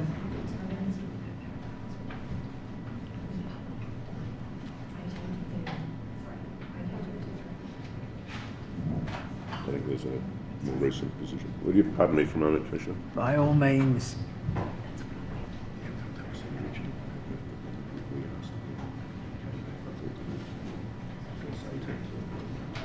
I think that's fine. I'll have to start with that communication. Thank you. Thank you. I withdraw that. Thank you. Yes. Very well. So, Dr. Roose, could you just address the overarching finding? So the overarching finding was ultimately that there's a combination of factors at play in how terrorists choose targets. Critical is the symbolic component. Ultimately, by definition, terrorism is a political act or religious act, and they're seeking to broadcast a message through that act. So there's a symbolic component. There's also a pragmatic component. Certain sites that, for example, might appear too difficult to reach would be bypassed in favour of a potentially more vulnerable event where they can maximise lethality and their message. The target really is ultimately selected on a number of factors, including access, familiarity, security, the weapons available, and ultimately their capabilities. Thank you. Your statement also draws on the report to identify recommendations for dealing with the issue of target selection moving forward. And in paragraph 38, you refer to layered protective security measures as capable of increasing the preparedness of a site or a community to address the problem. Could you describe the notion of layered protective security measures? So layered security refers to moving beyond the static approach where you've just got a fixed target. It might be protected, it might have a fence around it, it might have CCTV cameras, but that's it. That might have a deterrent effect, but it's not going to necessarily interdict or disrupt targeting by a determined individual or group. So the layered approach requires not only a deeper intelligence picture, and I understand, for example, that not only the Victoria Police and ASIO fulfil that function, but there's obviously the CSG within the Jewish community who also monitor and keep an eye on this. But then there's also the broader issue of, for example, communications between different organisations that aren't seen and yet form a really critical part of the layered approach. And then there's things like protective patrols, people actually moving around the perimeter. That's a lot easier to achieve with a fixed site where it's already well known, it's established, and much more difficult to establish with an event. Because with an event, the space itself might not be symbolic, but the group meeting there might be particularly symbolic as a target. And so it's much harder to ensure a layered approach with events. And does the layered approach also involve, quite apart from physical security and infrastructure upgrades, it also involves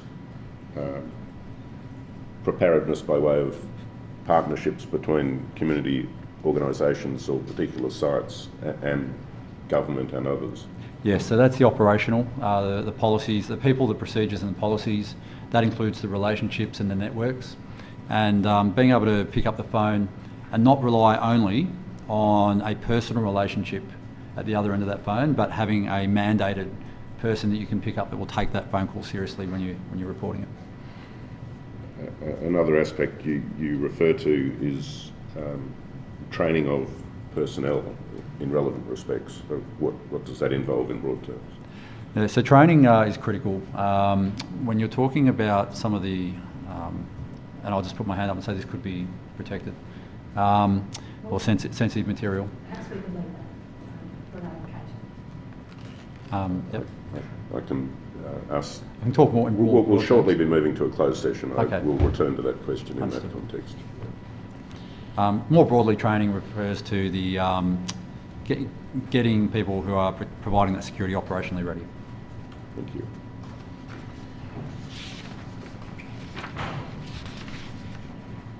Commissioner, I do propose that we now move into a closed session of the hearing, Yes. so that I can address some of these topics in more Yes, detail. I see the need for that. Very well. Well, my apologies to people in the public gallery, but I am going to ask if you would mind vacating the hearing room. I think everyone can understand why we need to take evidence about security arrangements in a closed session.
Commissioner, I call Acting Commander Kelvin Gale.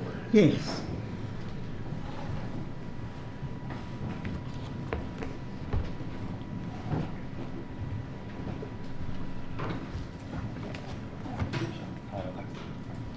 Thank you. Do you swear by Almighty God that the evidence you shall give will be the truth, the whole truth, I do. Thank you. Do sit down, Acting Commander. Please state your full name. Kelvin John Gale. Your address is known to the Commission. You hold the rank of Acting Commander. Yes, that's true. I'll ask you about 3 statements that you've provided to the Commission in the course of questions this afternoon. Can I just identify them? Your first written statement is dated 16 June 2026. Are the contents of that statement true and correct? Yes, it is. Commissioner, attend to that statement. It has the document ID VPL.0004.0010.0001. Yes, the statement will be admitted. Acting Commander, your second statement dated 11 July. You've got 2 of that date, but the first of them, 11 July 2026.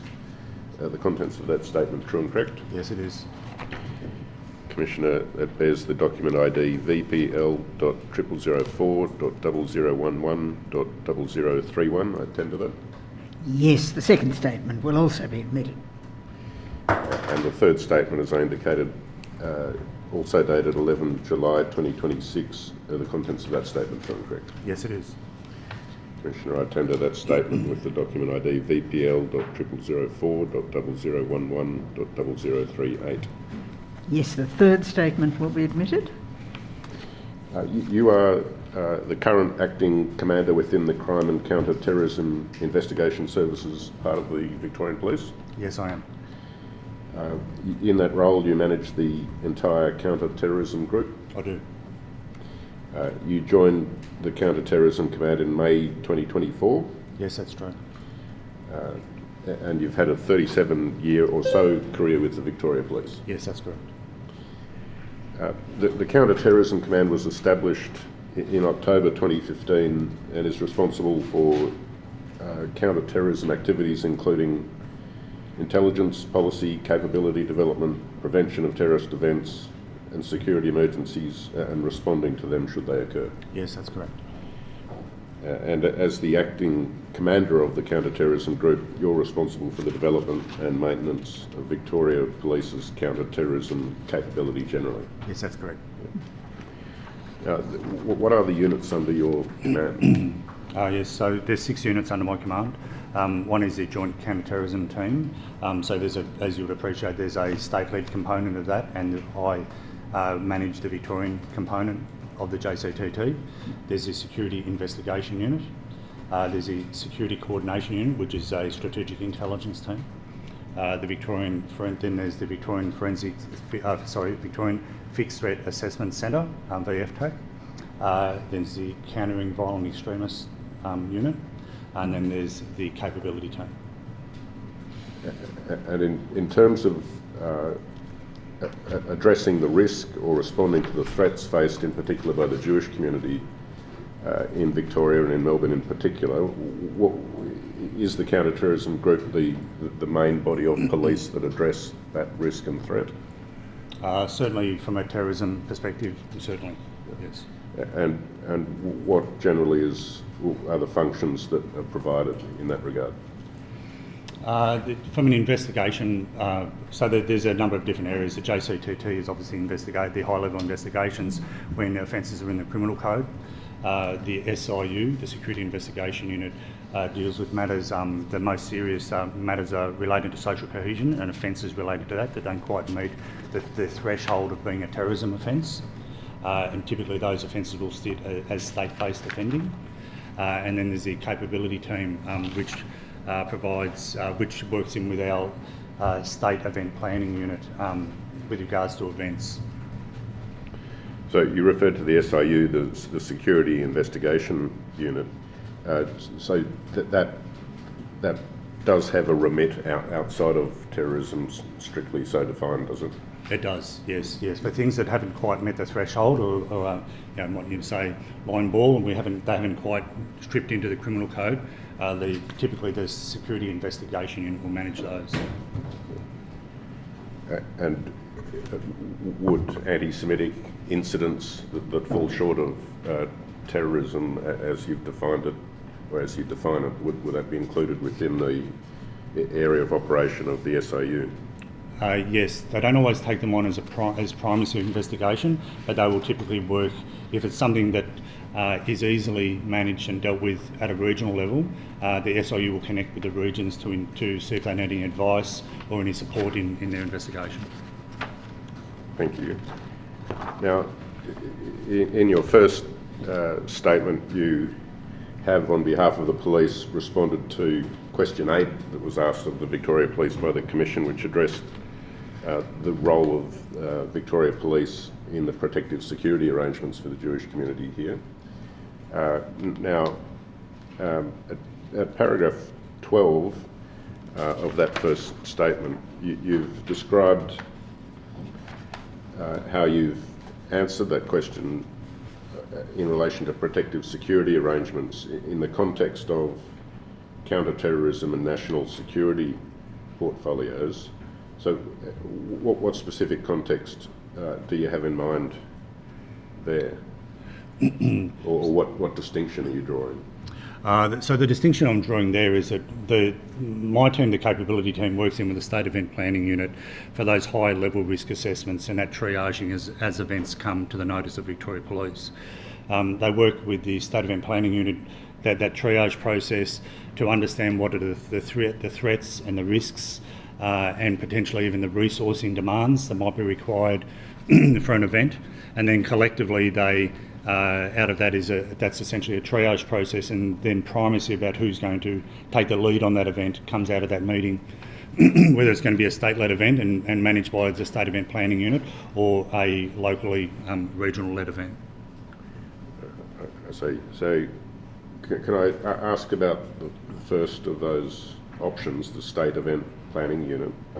You've described that in paragraph 12 as having the primary responsibility for the management and coordination of state-led major international and national events. Yes.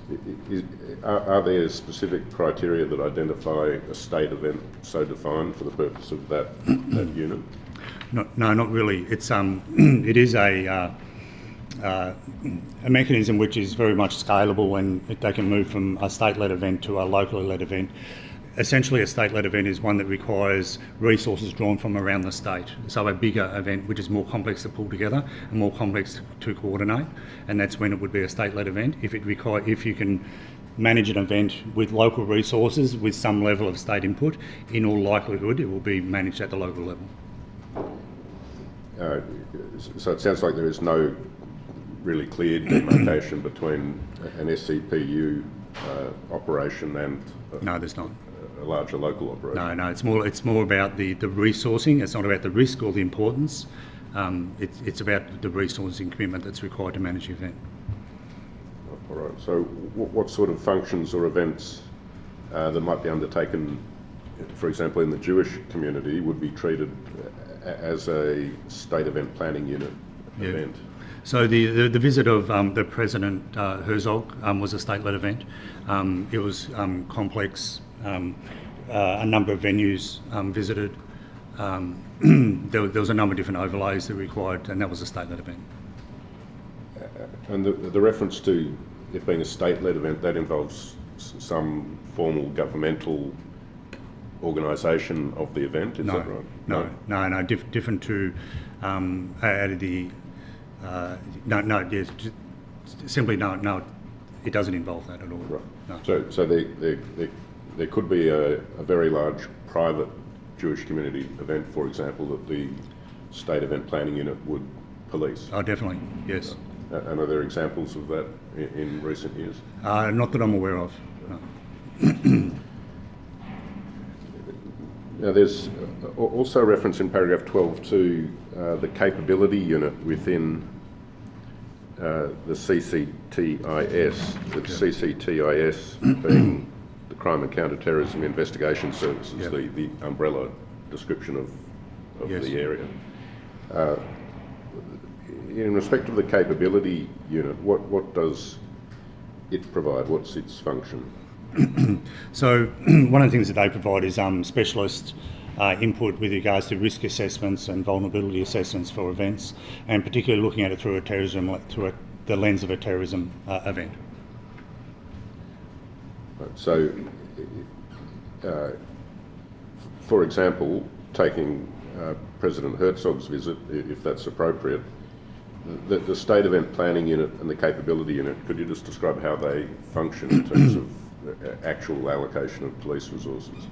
Yeah, so with the capability unit worked hand in hand with the State Event Planning Unit. The State Event Planning Unit obviously brought in a number of other, many other resources to be able to organise that. But what the Capability Unit did was they went and established essentially where President Herzog was to visit, and then did vulnerability assessments on the locations, assessments on the pathways, on routes that are undertaken and so forth.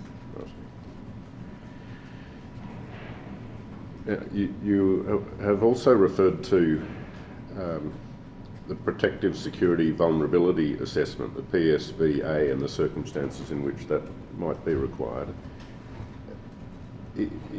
Is there a requirement that that type of assessment be produced for all events that come within the State Event Planning Unit? It goes beyond that. The vulnerability assessments can be done for regional events as well. It's not confined to a state-led event, but on most occasions, what we refer to as a PSVA would be done. There are other assessments that can be done as well.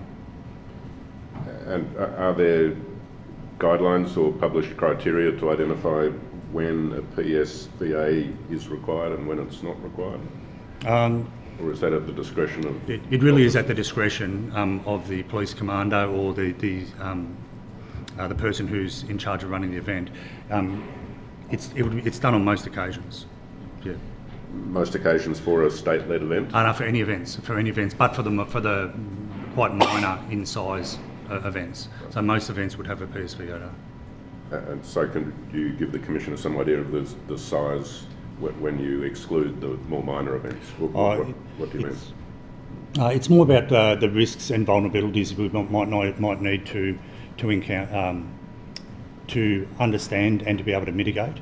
And so if you look at the environment, you would look at the geographical environment where an event is being run. If it's run in a large in parkland, for example, you might do a PSVA on that parkland, and then to understand what the threats are, what's the vulnerabilities, and then the next process is how do we actually mitigate those and reduce the risk.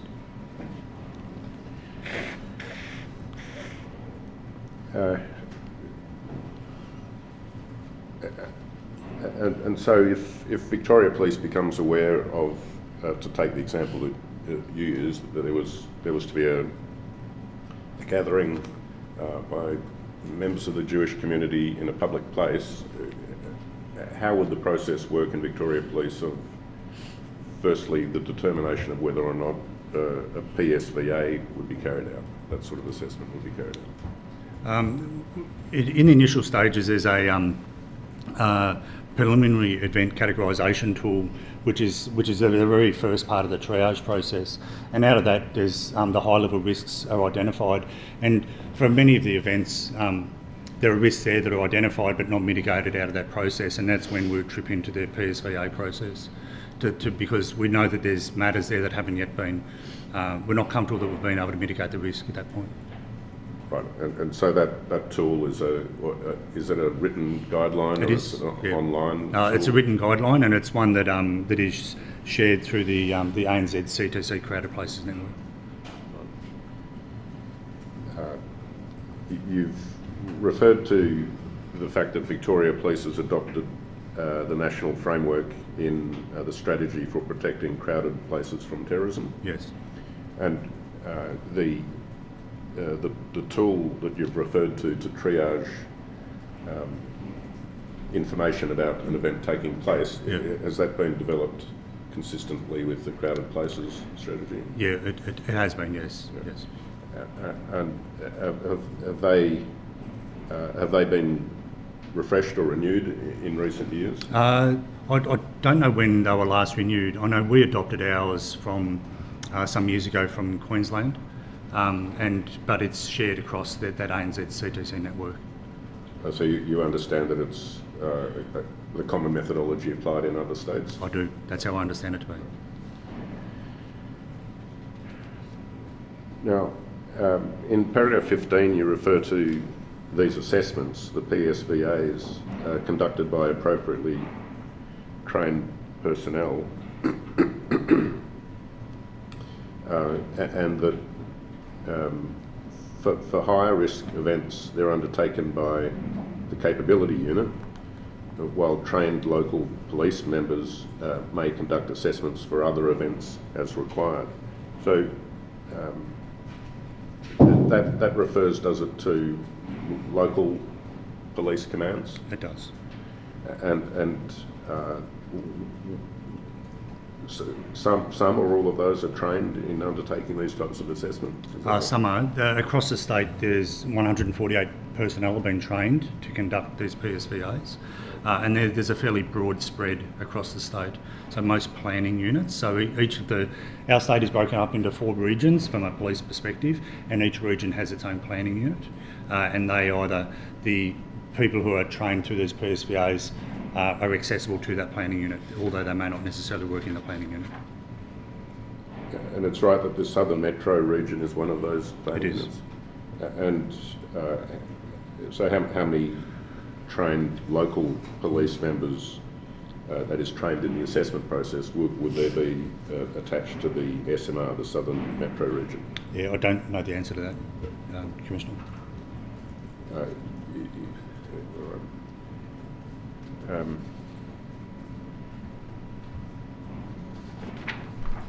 And then if police, for example, police at a local station in the Southern Metro region becomes aware of an event, what is the process by which the determination's made as to the level at which that is to be assessed for risk and threat, and then the level at which that is to be resourced? Some of that could be done at the local level. If they were concerned that it was beyond their capabilities, they could and would reach out to the State Event Planning Unit, where they could have the discussion there about the management of it. There are occasions when they can manage the bulk of the event, but there's certain aspects of it which are complex and maybe to access additional resources, and the State Event Planning Unit provide assistance as required there. And is there any document that, or policy that guides the decision making in that respect as to the level at which to treat and analyse and assess a particular event? Not so much that they would fill out the preliminary event categorisation tool. That would be one of the first steps that they do. So then they have a document which is well known to planning units and SEPU to discuss, so that they've got a working document there where they can put it all on the table and say, this is our case for why we say this is beyond our scope. Okay.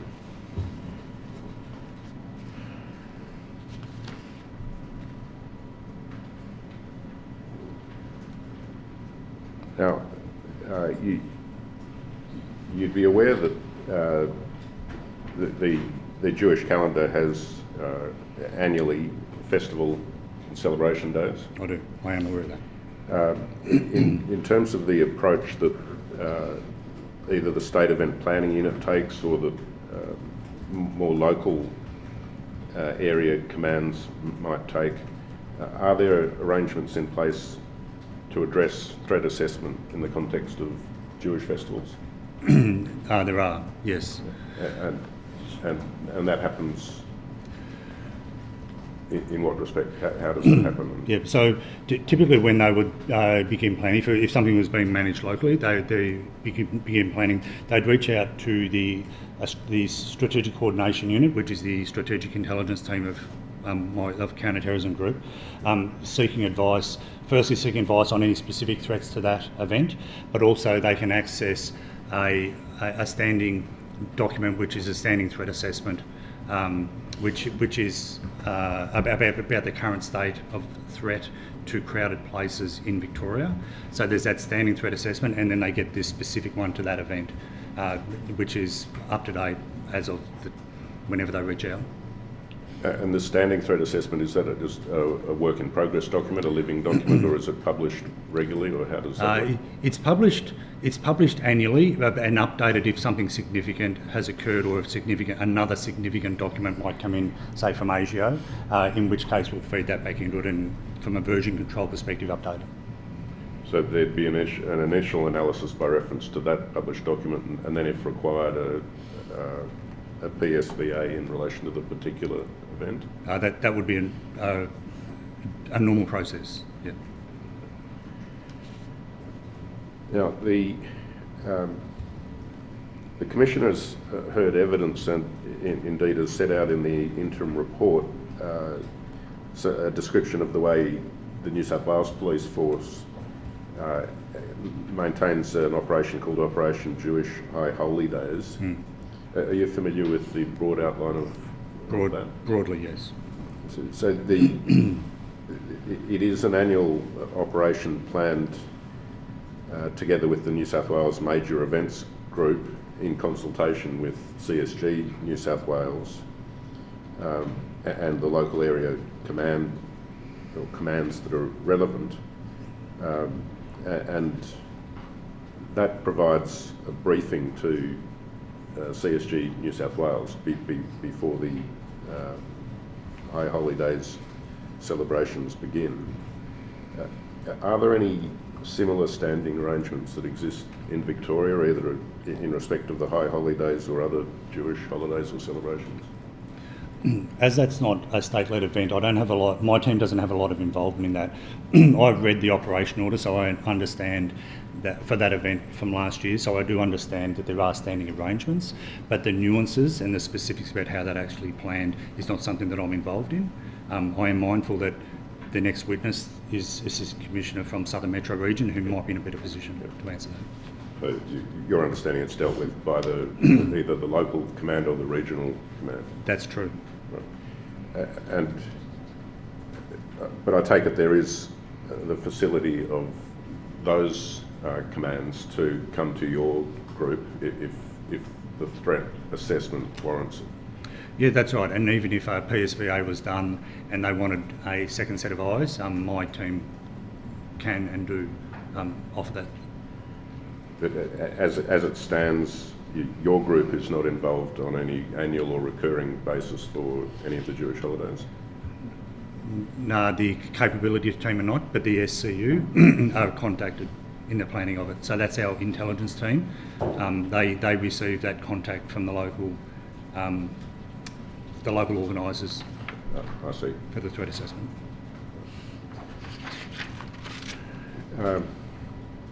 And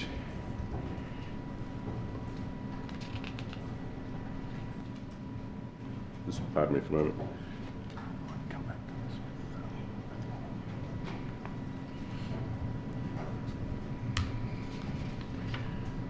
Can I ask you about the crowded places guidelines? Do you have a familiarity with them? A reasonable familiarity. Yeah, It depends on how much you want to ask. Won't be a memory test.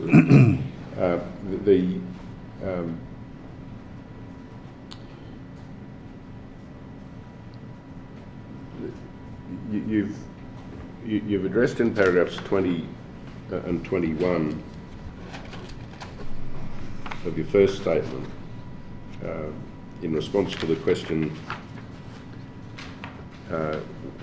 what does Victoria Police do in relation to the provision of any advice about or training for protective security arrangements for the Jewish community? You've referred to the ANZ CTC Crowded Places Subcommittee, which the capability unit draws on. Yep. Now,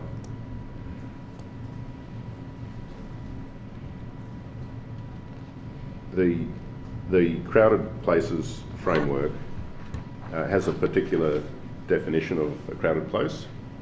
Yes. and I can take you to it if you'd like to be reminded about it, but could I just read you the first couple of sentences of that? Crowded places are locations which are easily accessible by large numbers of people on a predictable basis. Crowded places include, but are not limited to, sports stadia, transport infrastructure, shopping centres, pubs, clubs, hotels, places of worship, tourist attractions, movie theatres and civic spaces. Crowded places do not have to be buildings, can include open spaces such as parks and pedestrian malls. Can I ask you about that? In the ordinary event, would a synagogue be regarded as a crowded place, or would it have to meet certain criteria to be regarded as a crowded place? I would not normally think of a synagogue as a crowded place. However, the external part would be. So as people come and go, it could potentially, that precinct could easily fit into the definition of a crowded place. So at the moment, when your command applies the crowded places criteria, it does not see synagogues as ordinarily within the framework. No, but we're not. It's not.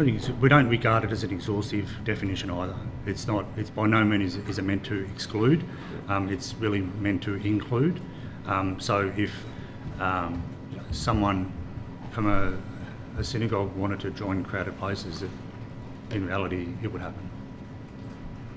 And how would that occur practically? Do you mean if the representation was made by the rabbi or the operator of the synagogue? Yeah, so I'm actually not familiar with how that would occur, but it would be easy to facilitate. It sounds like they would need to go through either their local area command or the SMR. That'd be the simplest way to do it.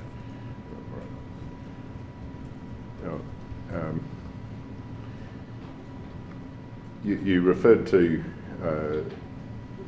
the standing threat assessment document that's produced. That draws on, as I would understand it, is this right, ASIO's publicly available threat assessments, but also the more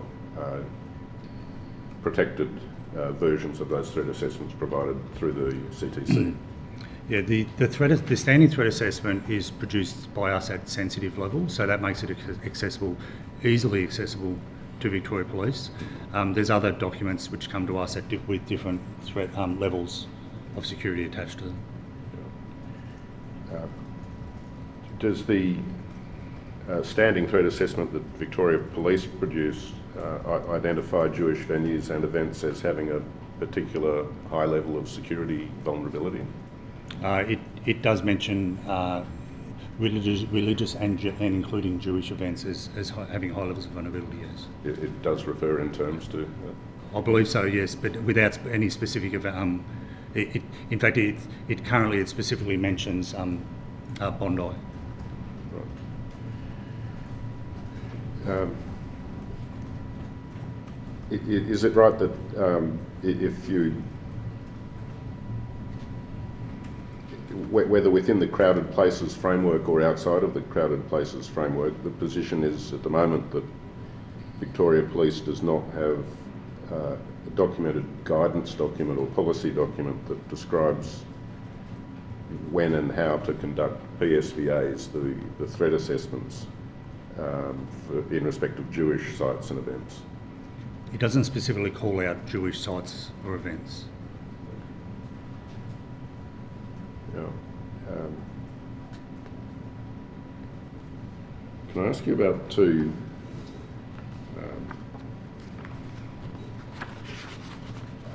matters that emerge from a submission that the Commission's received from the Victorian Department of Justice and Community Safety? I don't think I need to bring the document up, but it refers to two matters I just wish to ask you about. The first is the Department suggests that to support the implementation of the crowded places strategy, there are existing initiatives that include something called the Victoria Police Shield Network. Yes.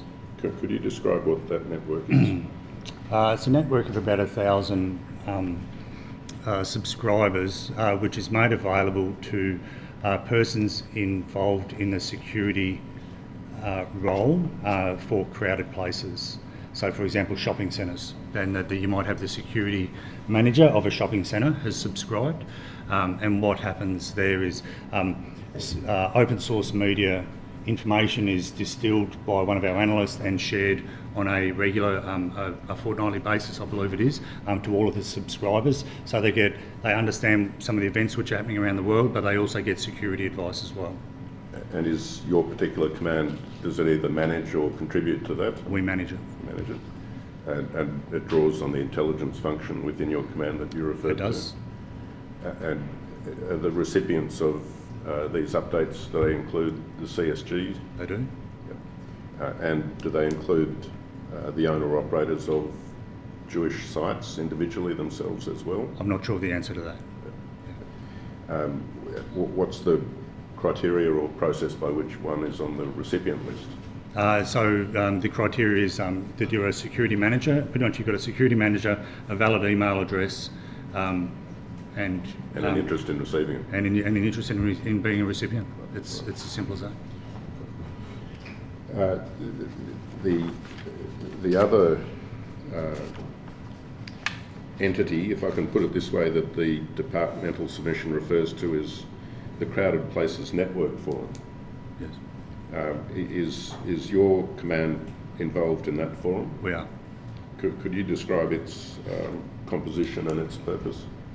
Its purpose is a little bit similar to what we've described, where these are typically the managers of venues and operators of crowded places, MCG, MCEC, large shopping centres, and we bring them together twice a year to share security information, to share some of what is happening around the world, and some of the threats and vulnerabilities that we see, but also share learnings as well. And is CSG represented at those fora? I don't recall. I attended one a couple of weeks ago, and I honestly can't recall if CSG are there.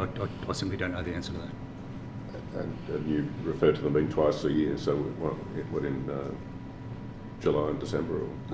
There was one in, I think it was in June, and so I'd expect the other one's probably around October. And again, what's the criteria for participating in the forum if you're either CSG Victoria or if you are an owner-operator of a Jewish site or synagogue? It really is an owner-operator of a place, of a crowded place, effectively, and then that is that's essentially the criteria. Right. And again, that's managed by your command? It is.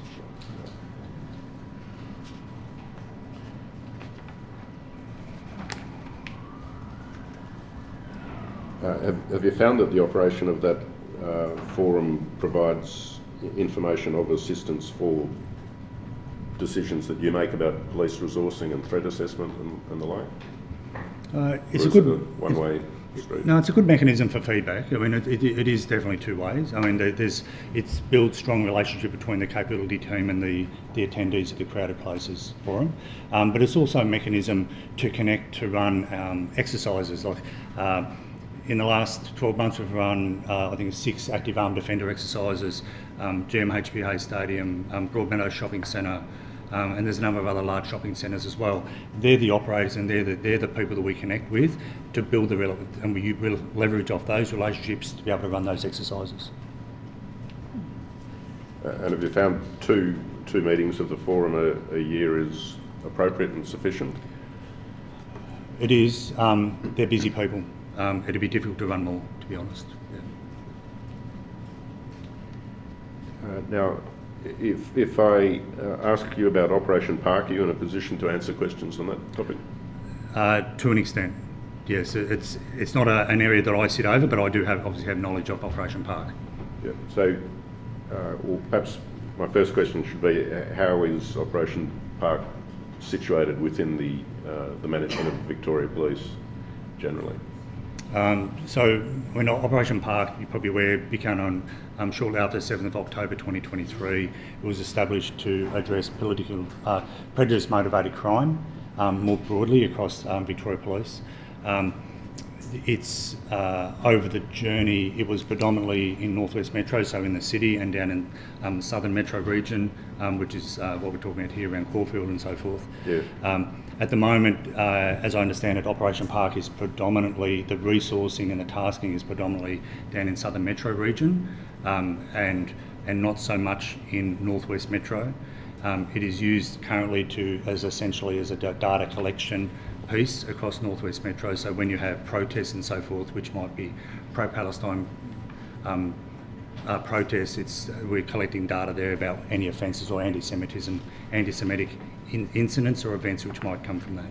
Yep. And so does Operation Park sit under the Southern Metro region responsibilities, or is it a cross-command operation? It's between Northwest Metro and Southern Metro, but the only tasking, as I understand at the moment, happens in Southern Metro. The rest of it is data collection around incidents which occur. The rest is, I'm sorry? It's data collection and intelligence collection around anti-Semitic incidents. Right. So, in terms of its current tasking, as you understand it, in Southern Metro region, what are the sorts of functions that it undertakes? That's more detail than what I'm aware of, to be honest. Then, like I said, the next witness, Assistant Commissioner Gilbert, operating in Southern Metro, has been a bit better positioned than me to answer that. Okay, thank you. And likewise, is he the better person to ask about the scaling up or scaling down of Operation Park over the last couple of years? He is. Yep.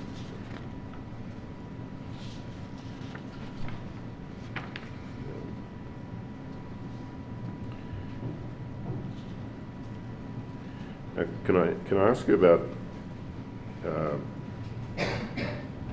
decision making in respect of allocating police resources according to risk or threat levels of terrorist incidents? Sure. Under your command, and to ask you about the data sources that you have to draw on for the purpose of making that assessment. Now, yesterday, Superintendent Bowden gave some evidence about incident reporting in LEAP, in the police database LEAP. You aware of that in general terms? I am. And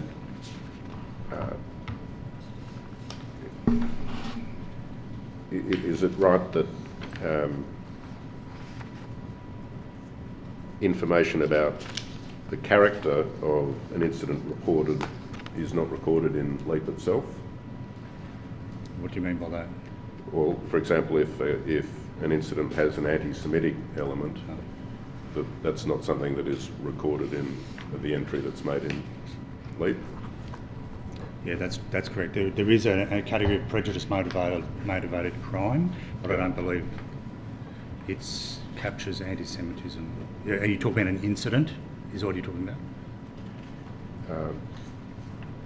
As opposed to an offence? Yes, talking about incidents first. Yes, that's correct. LEAP does not record incidents; it records offences. Yeah. Now, incidents may be recorded in the Interpose database. That's true. And to identify whether or not an incident recorded in Interpose has an anti-Semitic element or not, it would, according to the Superintendent's evidence, and let me know if this is your understanding as well, it would require what I think she called a deep dive into the narratives that are logged associated with the incident. Yeah, it all depends on how the information report has been categorised. There would be a bit of work, potentially a bit of work involved to get to the bottom of if it is an anti-Semitic incident. So it would depend on, in the first place, on whether the reporter of the incident identifies in the narrative in interposed that it has that element, and then there would be a separate difficulty associated with trying to gather that on any sort of systemic basis. Yeah, the difficulties come about with the consistency in reporting. Interposed does offer a level of free narrative, and if you haven't aligned with particular naming conventions, it can make it difficult to find. Yeah. So is it right that there is no available data set or information tracker that Victoria Police can draw on to identify the prevalence of incidents that may involve an anti-Semitic element? I don't know. There's no data tracker. It's not that reliable. That's our biggest issue. Is there are mechanisms to to work through in anti-Semitic incidents, but it's just not that reliable. Would the same difficulty apply to identifying Islamophobic incidents? Yes. Now, when it comes to deciding on police resourcing to either protect or reassure a particular section of the community that is at risk, would you agree that it's at least relevant and important to be able to have a data set to know the extent of the problem of reported anti-Semitic incidents? It's helpful, but there's many other ways where you can get an understanding about what is happening in a community. And what are they? Just through pure community engagement and actually using established relationships. If you're out there protecting a community, the police have strong relationships in that community that they will know, and they will hear directly from that community about what's occurring. Now, in terms of the data sources that exist in relation to putting aside incidents, but in relation to charges and offences, there is, as we understand from Superintendent Bowden's evidence, the potential to log an offence as having, being of the character of prejudice motivated crime. Is that right? Yes, that's it. Yes, that's true. Yeah.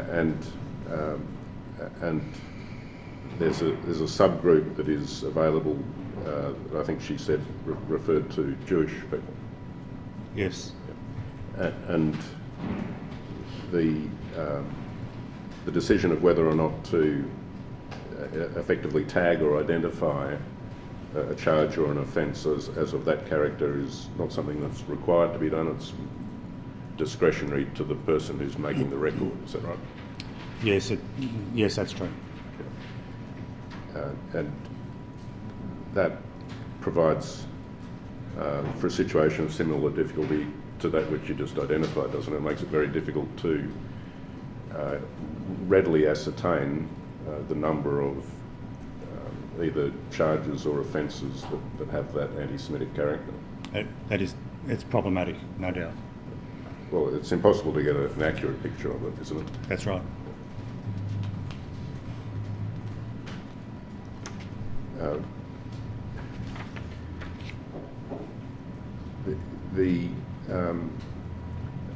Is there any current proposal in Victoria Police to review or change the data capture processes in place in respect either of incidents or of charges and offences to give some greater particularity to where prejudice motivated crimes might be either reported or committed? I know there's a number of guides that have been pushed out through the crime counter-terrorism investigation services who are the policy owners. There's been guides pushed out to the organisation in recent times, but for an actual system change, I'm not aware of any plans around that. But it's more about guidance to members, and we're impressing on them the importance of accurate recording.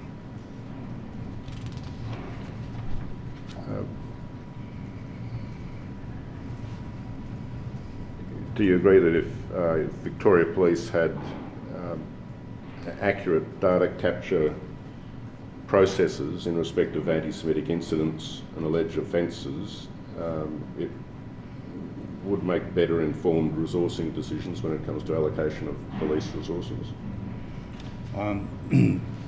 The data would be more fulsome. It's hard to know how things would change, but you would certainly have a lot of confidence in the data. Would have a lot of confidence in the data.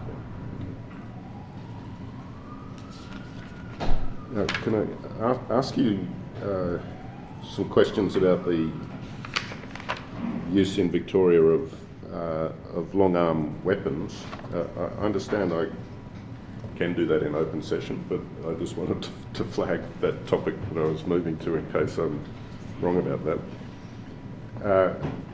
You've said in your first statement, Acting Commander, that Victoria Police adjusted its setting to include the overt carriage of long arm weapons at some events after 14 December 2025? Yes. And that includes some Jewish community events? Yes. And so is that determined on an event by event basis, or is there some criteria that apply?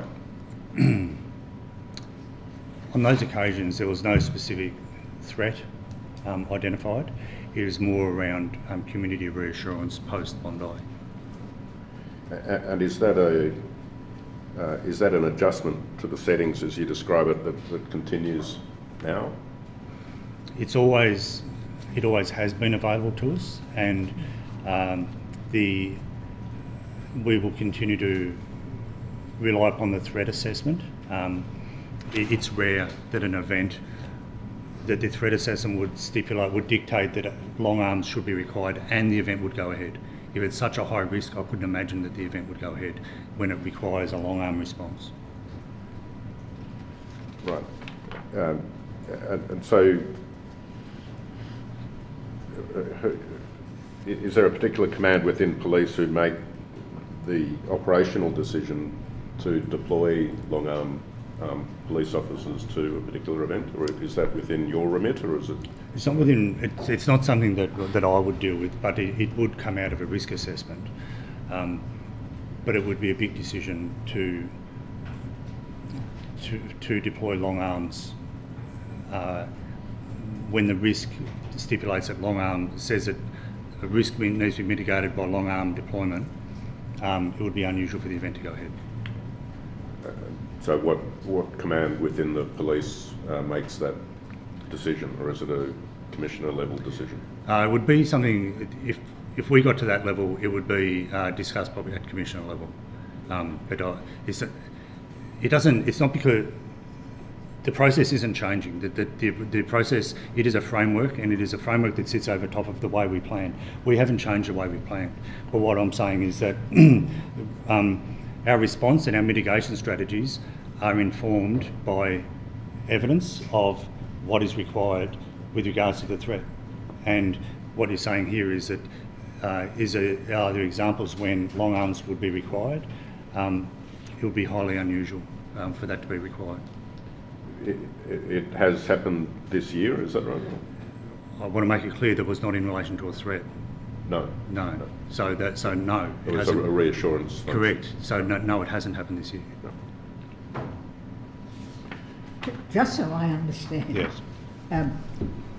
In order to have a police attend with long arms, it would be necessary for the assessment to be made that there is a risk of a long-armed attacker being present. Is that right? Not necessarily. No, it's not as easy as that, because the police are attending. We have police who are attending now with long arms, but they're not attending with long arms visible. So when our public order response team attend, they have access to long arms. Right. But they're not. It's not like the MCG last year, Boxing Day, where police were deployed and actually had long arms visible. But you say it's unusual to deploy police with long arms, so presumably there's some threshold that has to be reached. When I think we're talking about deploying visible, with them visible. Yeah, that's highly unusual. Yeah. and it was not done as a result of a threat assessment. Are you aware of the rapid response unit that's being set up by New South Wales Police following the Bondi Harnica attack? No, I'm not.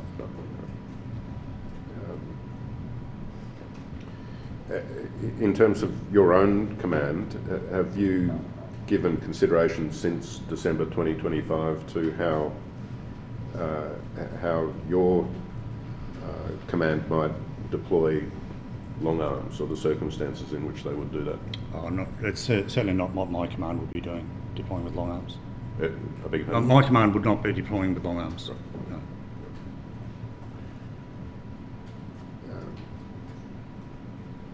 And what's the explanation for that from a policing perspective? Oh, look, it's not something that is it's a different perspective from an organisation, but the organisation has the ability to deploy long arms. It's not for detectives to be deploying with long arms, which is predominantly what my units are. My unit are detectives and people who offer therapeutic services. It's not. We don't deploy with long arms. Yeah. And is there a name for the command or the unit that has the officers that are deployed with long arms if that were to occur? Yes. So the public order response team, the critical incident response team, and the special operation group, they're the three teams who are trained and equipped with long arms.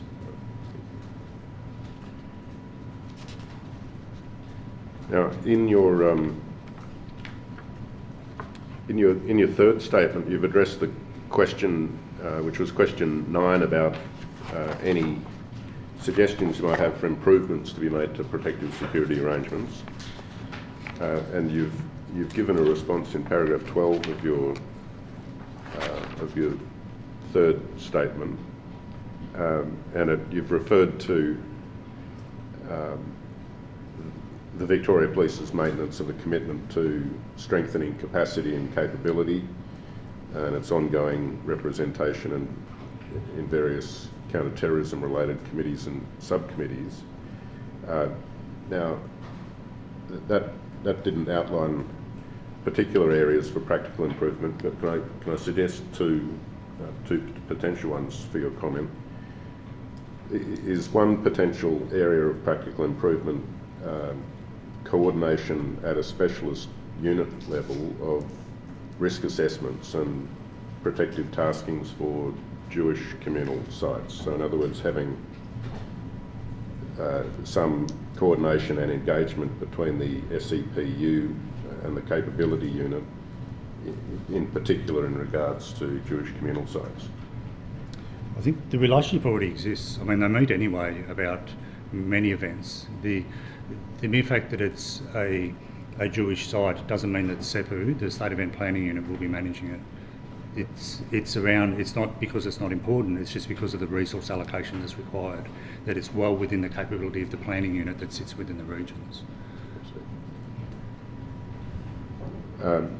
Is a potential area of improvement to be a better developed data recording or tracking system which identifies prejudice-motivated incidents and prejudice-motivated charges and offences?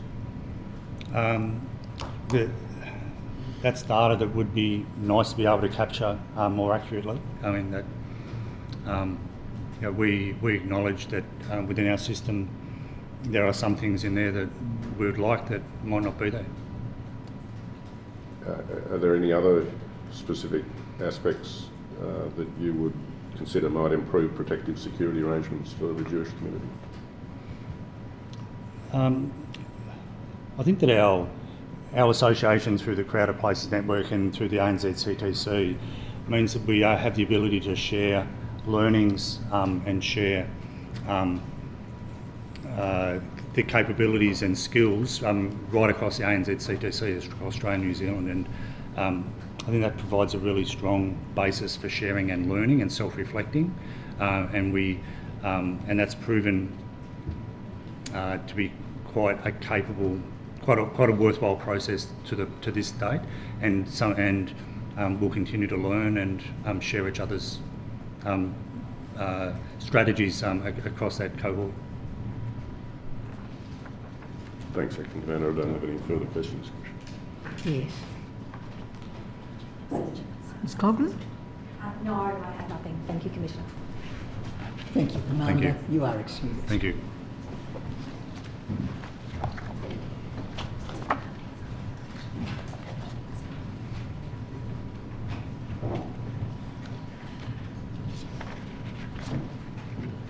Commissioner, I now call Assistant Commissioner Chris Gilbert,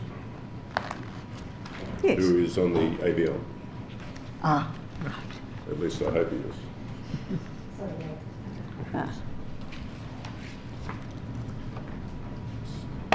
Good afternoon, Assistant Commissioner. Would you be taking an oath or making an affirmation? I'll take an oath, thank you, Commissioner. Yes. Do you swear by Almighty God that the evidence you give will be the truth, the whole truth, and nothing but the truth, and say I do? I do. Thank you. Now, Assistant Commissioner, can you see and hear me okay? I can, thank you. Thank you. What's your full name, please? It's Christopher James Gilbert. Your address is known to the Royal Commission, and you are Assistant Commissioner of Victoria Police. Correct. You've prepared two statements. One is they're both dated 11 July. The first statement dated 11 July addresses Operation Park and operations by Victoria Police to respond to anti-Semitic conduct. Are the contents of that statement true and correct? They are. Commissioner, I tender that statement. It's VPL.004.0011.0035. Yes, that statement will be received as an exhibit. And Assistant Commissioner, you have prepared a second statement dated 11 July in which you comment on the resources and powers of Victoria Police to respond to anti-Semitic conduct. Are the contents of that second statement true and correct? They are indeed. Thank you. I tender VPL.004.0011.0015. Yes, the witness's second statement will also be received as an exhibit. As Assistant Commissioner, you lead the Southern Metro region. That's correct. You've held that position since December 2023? Correct. You joined Victoria Police in 1990 and you've worked in various roles and ranks at several stations. That's correct. You have experience in the intelligence field through in roles at Crime Stoppers and the Human Source Management Unit. That's correct. You remain a member of several national fora relevant to intelligence and counter-terrorism, is that right? Not at this stage, but I had been a member of various intelligence and counter-terrorism forums in past years. Yep. Was that before 2023 when you took your current role? That's correct. Is it possible for us to turn the Assistant Commissioner's microphone up? We're just having a little difficulty hearing you, Assistant Commissioner. Yes. Do go on, Mr. Lancaster. Thank you. Assistant Commissioner, do you have responsibility for the delivery of Victoria Police's covert intelligence gathering capabilities and provision of specialist tactical and intelligence services? That was between 2020 and 2023. Yes. All right. Can you hear me okay now? Yes, it's much improved. Thank you. Yep. Thank you.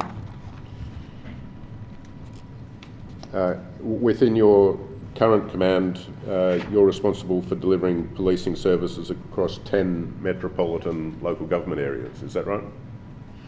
Yeah, that's correct. The Southern Metropolitan Region covers 10 local government areas, approximately 1/4 of the state's population, from the edge of the city into the south, out to the southeast of Melbourne, down through the Mornington Peninsula and back in again along the Bayside.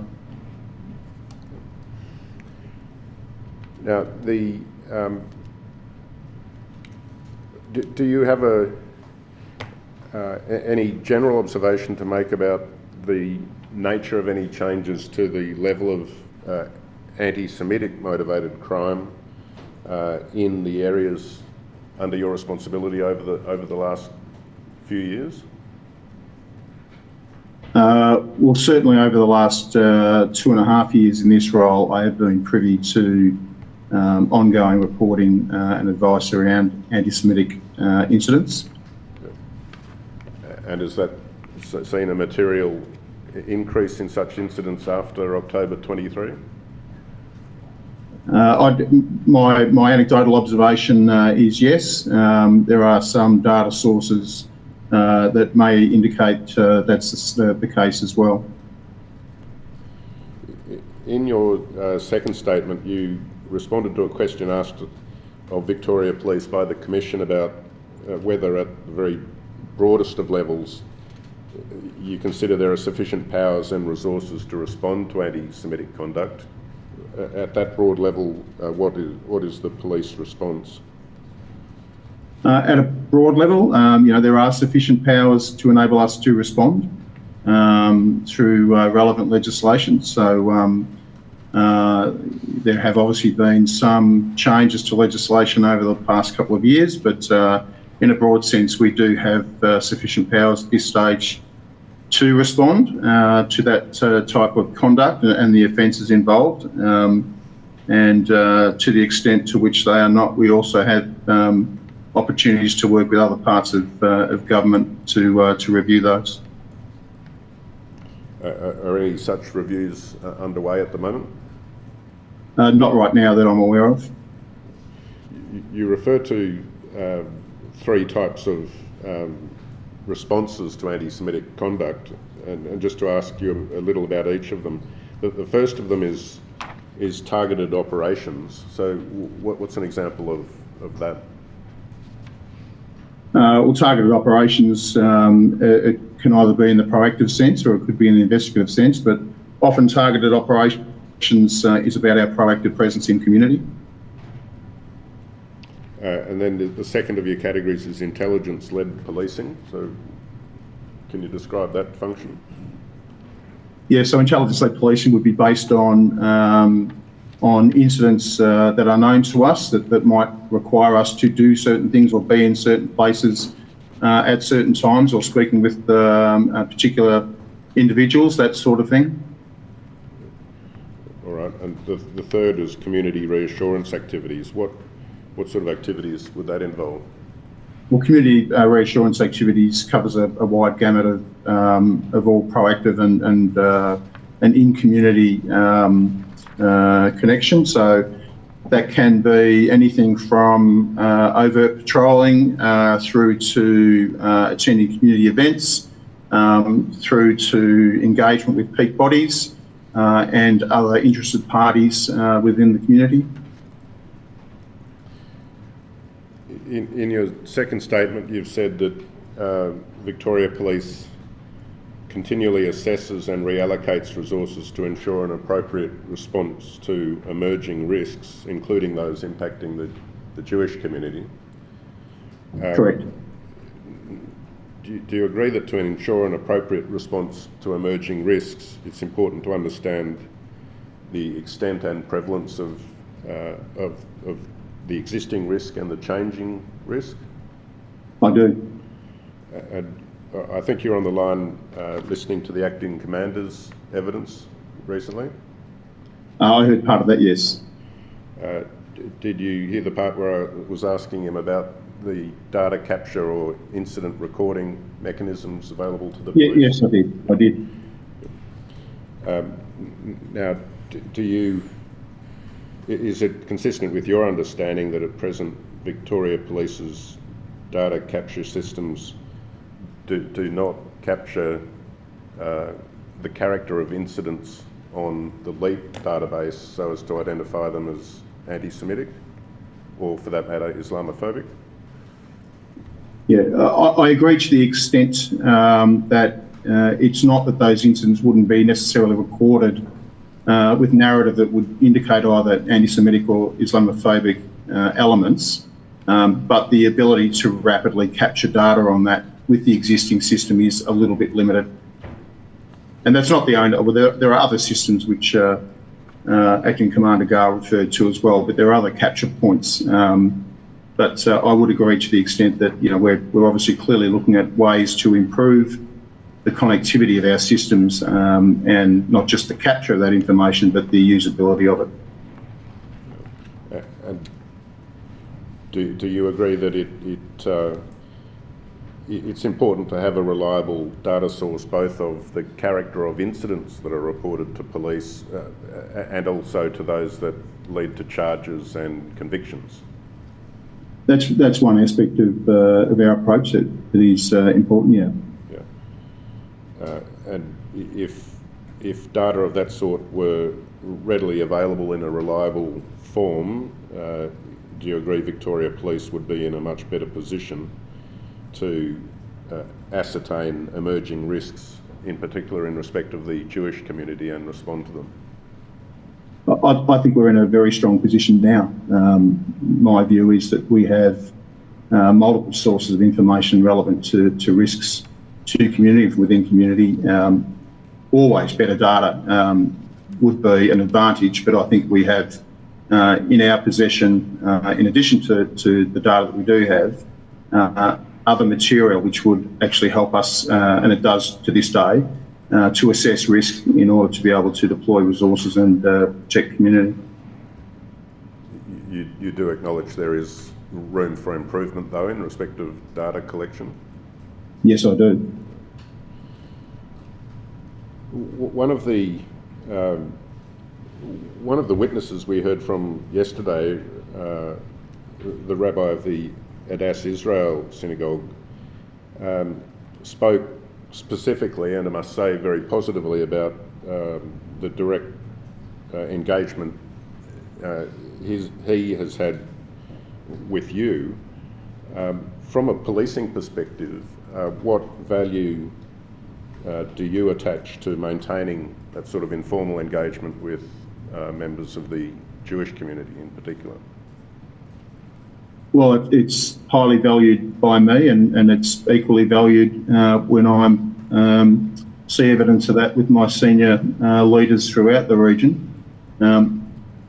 Whilst data, as we talked about before, is important, relationships on the ground are probably even more important, because that is where we get the feedback loop and the listening post opportunities with communities. So they are incredibly strong, and that's why we maintain and have for many years maintained close relationships with whether it's individual shuls, schools, peak bodies, across the whole range of members within the broader Jewish community. Each of those is highly valued, and certainly something that I pride the region on in terms of its engagement.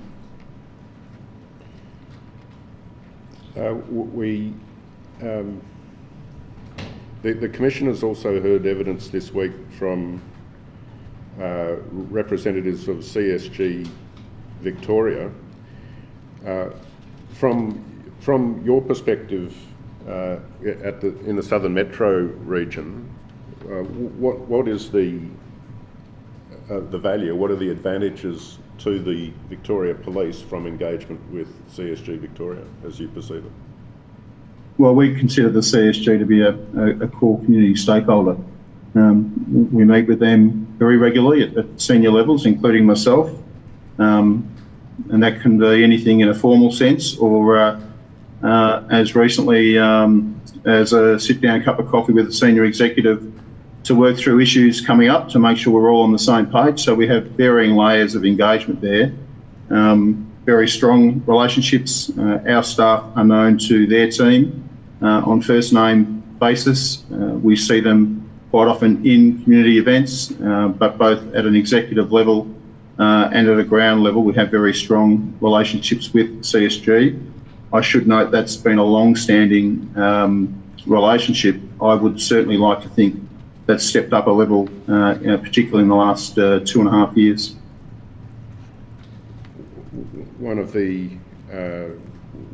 one of the matters that came out of the evidence this week, if I can refer to it in general terms, is the impression which I want to put to you that CSG, the provision of police information or information about incidents and charges and offences being reported back to CSG would provide, on a regular basis, would provide a level of reassurance about policing of anti-Semitic incidents that they would regard as something of value. What's your observation about that? So, you know, I've personally provided information back to CSG on certain events where charges have or haven't been laid and discussed that. Of course, we don't provide data that doesn't relate to them where there's a victim involved, etc. So there are some data sharing provisions legislatively that we wouldn't share, but to the extent that we can provide updates in general terms, we're certainly open to sharing as much information as we can with CSG. And is that something that would happen at the Southern Metro region level, or what position? Yeah, absolutely.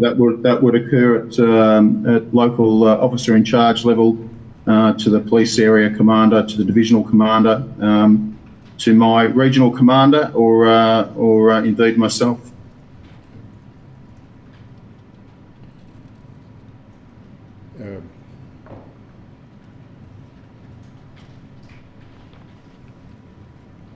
Now, can I ask you some questions about Operation Park? You might have heard that you were the subject of a sideways delegation to answer those questions. You have a familiarity with Operation Park? I do. Yeah. I do. Could you describe the way that operation sits within the overall structure of Victoria Police? Yeah, so Operation Park is an overarching name for deployments relevant to community safety for the Jewish community in Victoria. It's also been a recording mechanism for both anti-Semitic events, but also Islamophobic events and incidents. Largely, Operation Park involves deployments in the Southern Metro region and the Northwest Metro region. It has and may again also involve our regions on the eastern and western side, depending on what events might be held there. But largely, the generic deployment model is under Operation Park. Notwithstanding, there may be many discrete operations or events that are managed under that broader umbrella. But the members of the force who are part of Operation Park, are they dedicated officers, or are they otherwise attached to particular regions? Well, it depends where particular events are being held, but for the Southern Metro region, as an example, most of those events will be held in a couple of the local government areas within Port Phillip and Glen Eira, Bayside. Perhaps Stonington. So our members who work there are quite familiar and are doing repeat tasking in relation to that. However, where we have additional resourcing, some of our other members from other parts of the region and indeed other regions may also participate in specific tasking. So it will depend upon what type of event we're looking at. I take it from that answer that the police officers involved in Operation Park maintain their other duties wherever they happen to be based when they're not actually required operationally for Operation Park duties. Is that right? No, in a general sense, yes. However, if they're working dedicated Operation Park tasks, then they are dedicated to those tasks. And they might be our Southern Metro members. They may in fact be members from some of our specialist capabilities as well. So if they have a specific operation task shift, that's what they'll be doing in a dedicated fashion. But that knowledge and intimacy with what park tasking is shared across a much broader employee cohort. I understand that in its early days, Operation Park was a statewide operation. Well, it initially began as a Southern Metro operation, but very quickly, prior to my arrival, very quickly grew to be the overarching state umbrella name for all of those events and tasking. And has that been formally now reduced back down to the Southern Metro region, or is it still capable of operating at a statewide level? No, it's completely scalable. So it will depend upon what's in front of us as to the size, scope, and nature of who and how many resources are deployed. And so that depends on a event by event or incident by incident basis, does it? For example, if there's a protest in a particular location that's thought to raise a potential risk of either anti-Semitic conduct or Islamophobic conduct, it will swing into gear. Is that the idea? Correct. Right. So data relevant to that and deployment relevant to that might be under Operation Park. It may have a sub-name, but we would be capturing the information relevant to that under Operation Park. Are there any standing or regular taskings done under Operation Park, for example, around places of worship or cultural significance to either the Jewish or Muslim community? Indeed, there are. There are certainly in relation to Operation Park, as I said, dedicated shifts, many of those, but over the last 2+ years, there have been almost 18,000 discrete tasks relevant to community sites of interest, of which almost 15,000 of those have been in the inner south of Melbourne. And that's over the period since October 2023, is it? That's correct.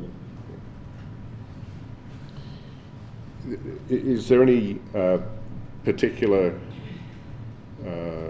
character that the taskings have? For example, is there an emphasis on high visibility policing, or is it up to the individual officers involved in the tasking as to how they undertake it?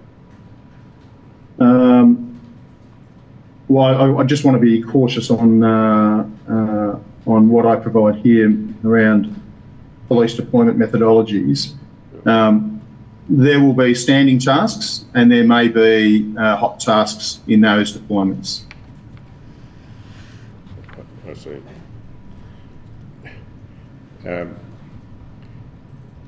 Is it right that over the period that Operation Park has been functioning, it has been scaled up or scaled back according to operational needs? That's correct. And has there been... Can when I say that's correct, it's scaled up and back relevant to the risk environment that is understood to be in place at the time. Right. And have you identified any broad trend over the last 2.5 years or so in relation to the way it is scaled up and back? We would traditionally scale up around certain periods of the year. So in my experience, there are across the calendar several events end to end that we would certainly have a more visible presence at. And there are certain events that have occurred, whether they be onshore or offshore, where we will make a decision that we may make deployments based on those events, whether or not they've occurred in the local area. Have there been any changes to the scaling of Operation Park since December 2025, since the Bondi? There have. There have. And could you describe those without going into too many operational details? I would characterise the changes over the last 2.5 years as having seen Victoria Police deploy far more resources far more often. relevant to the safety of the Jewish community. That would have included up to and including December 14, because there were events across the country. Subsequent to that, our deployment of resources has remained at higher levels, with more consistency than it has in the previous period. Suffice to say that we were deploying, I think, reasonably against our assessment of threat, but we've certainly escalated those deployments since December 14, which sees us now deploying more than we ever have before.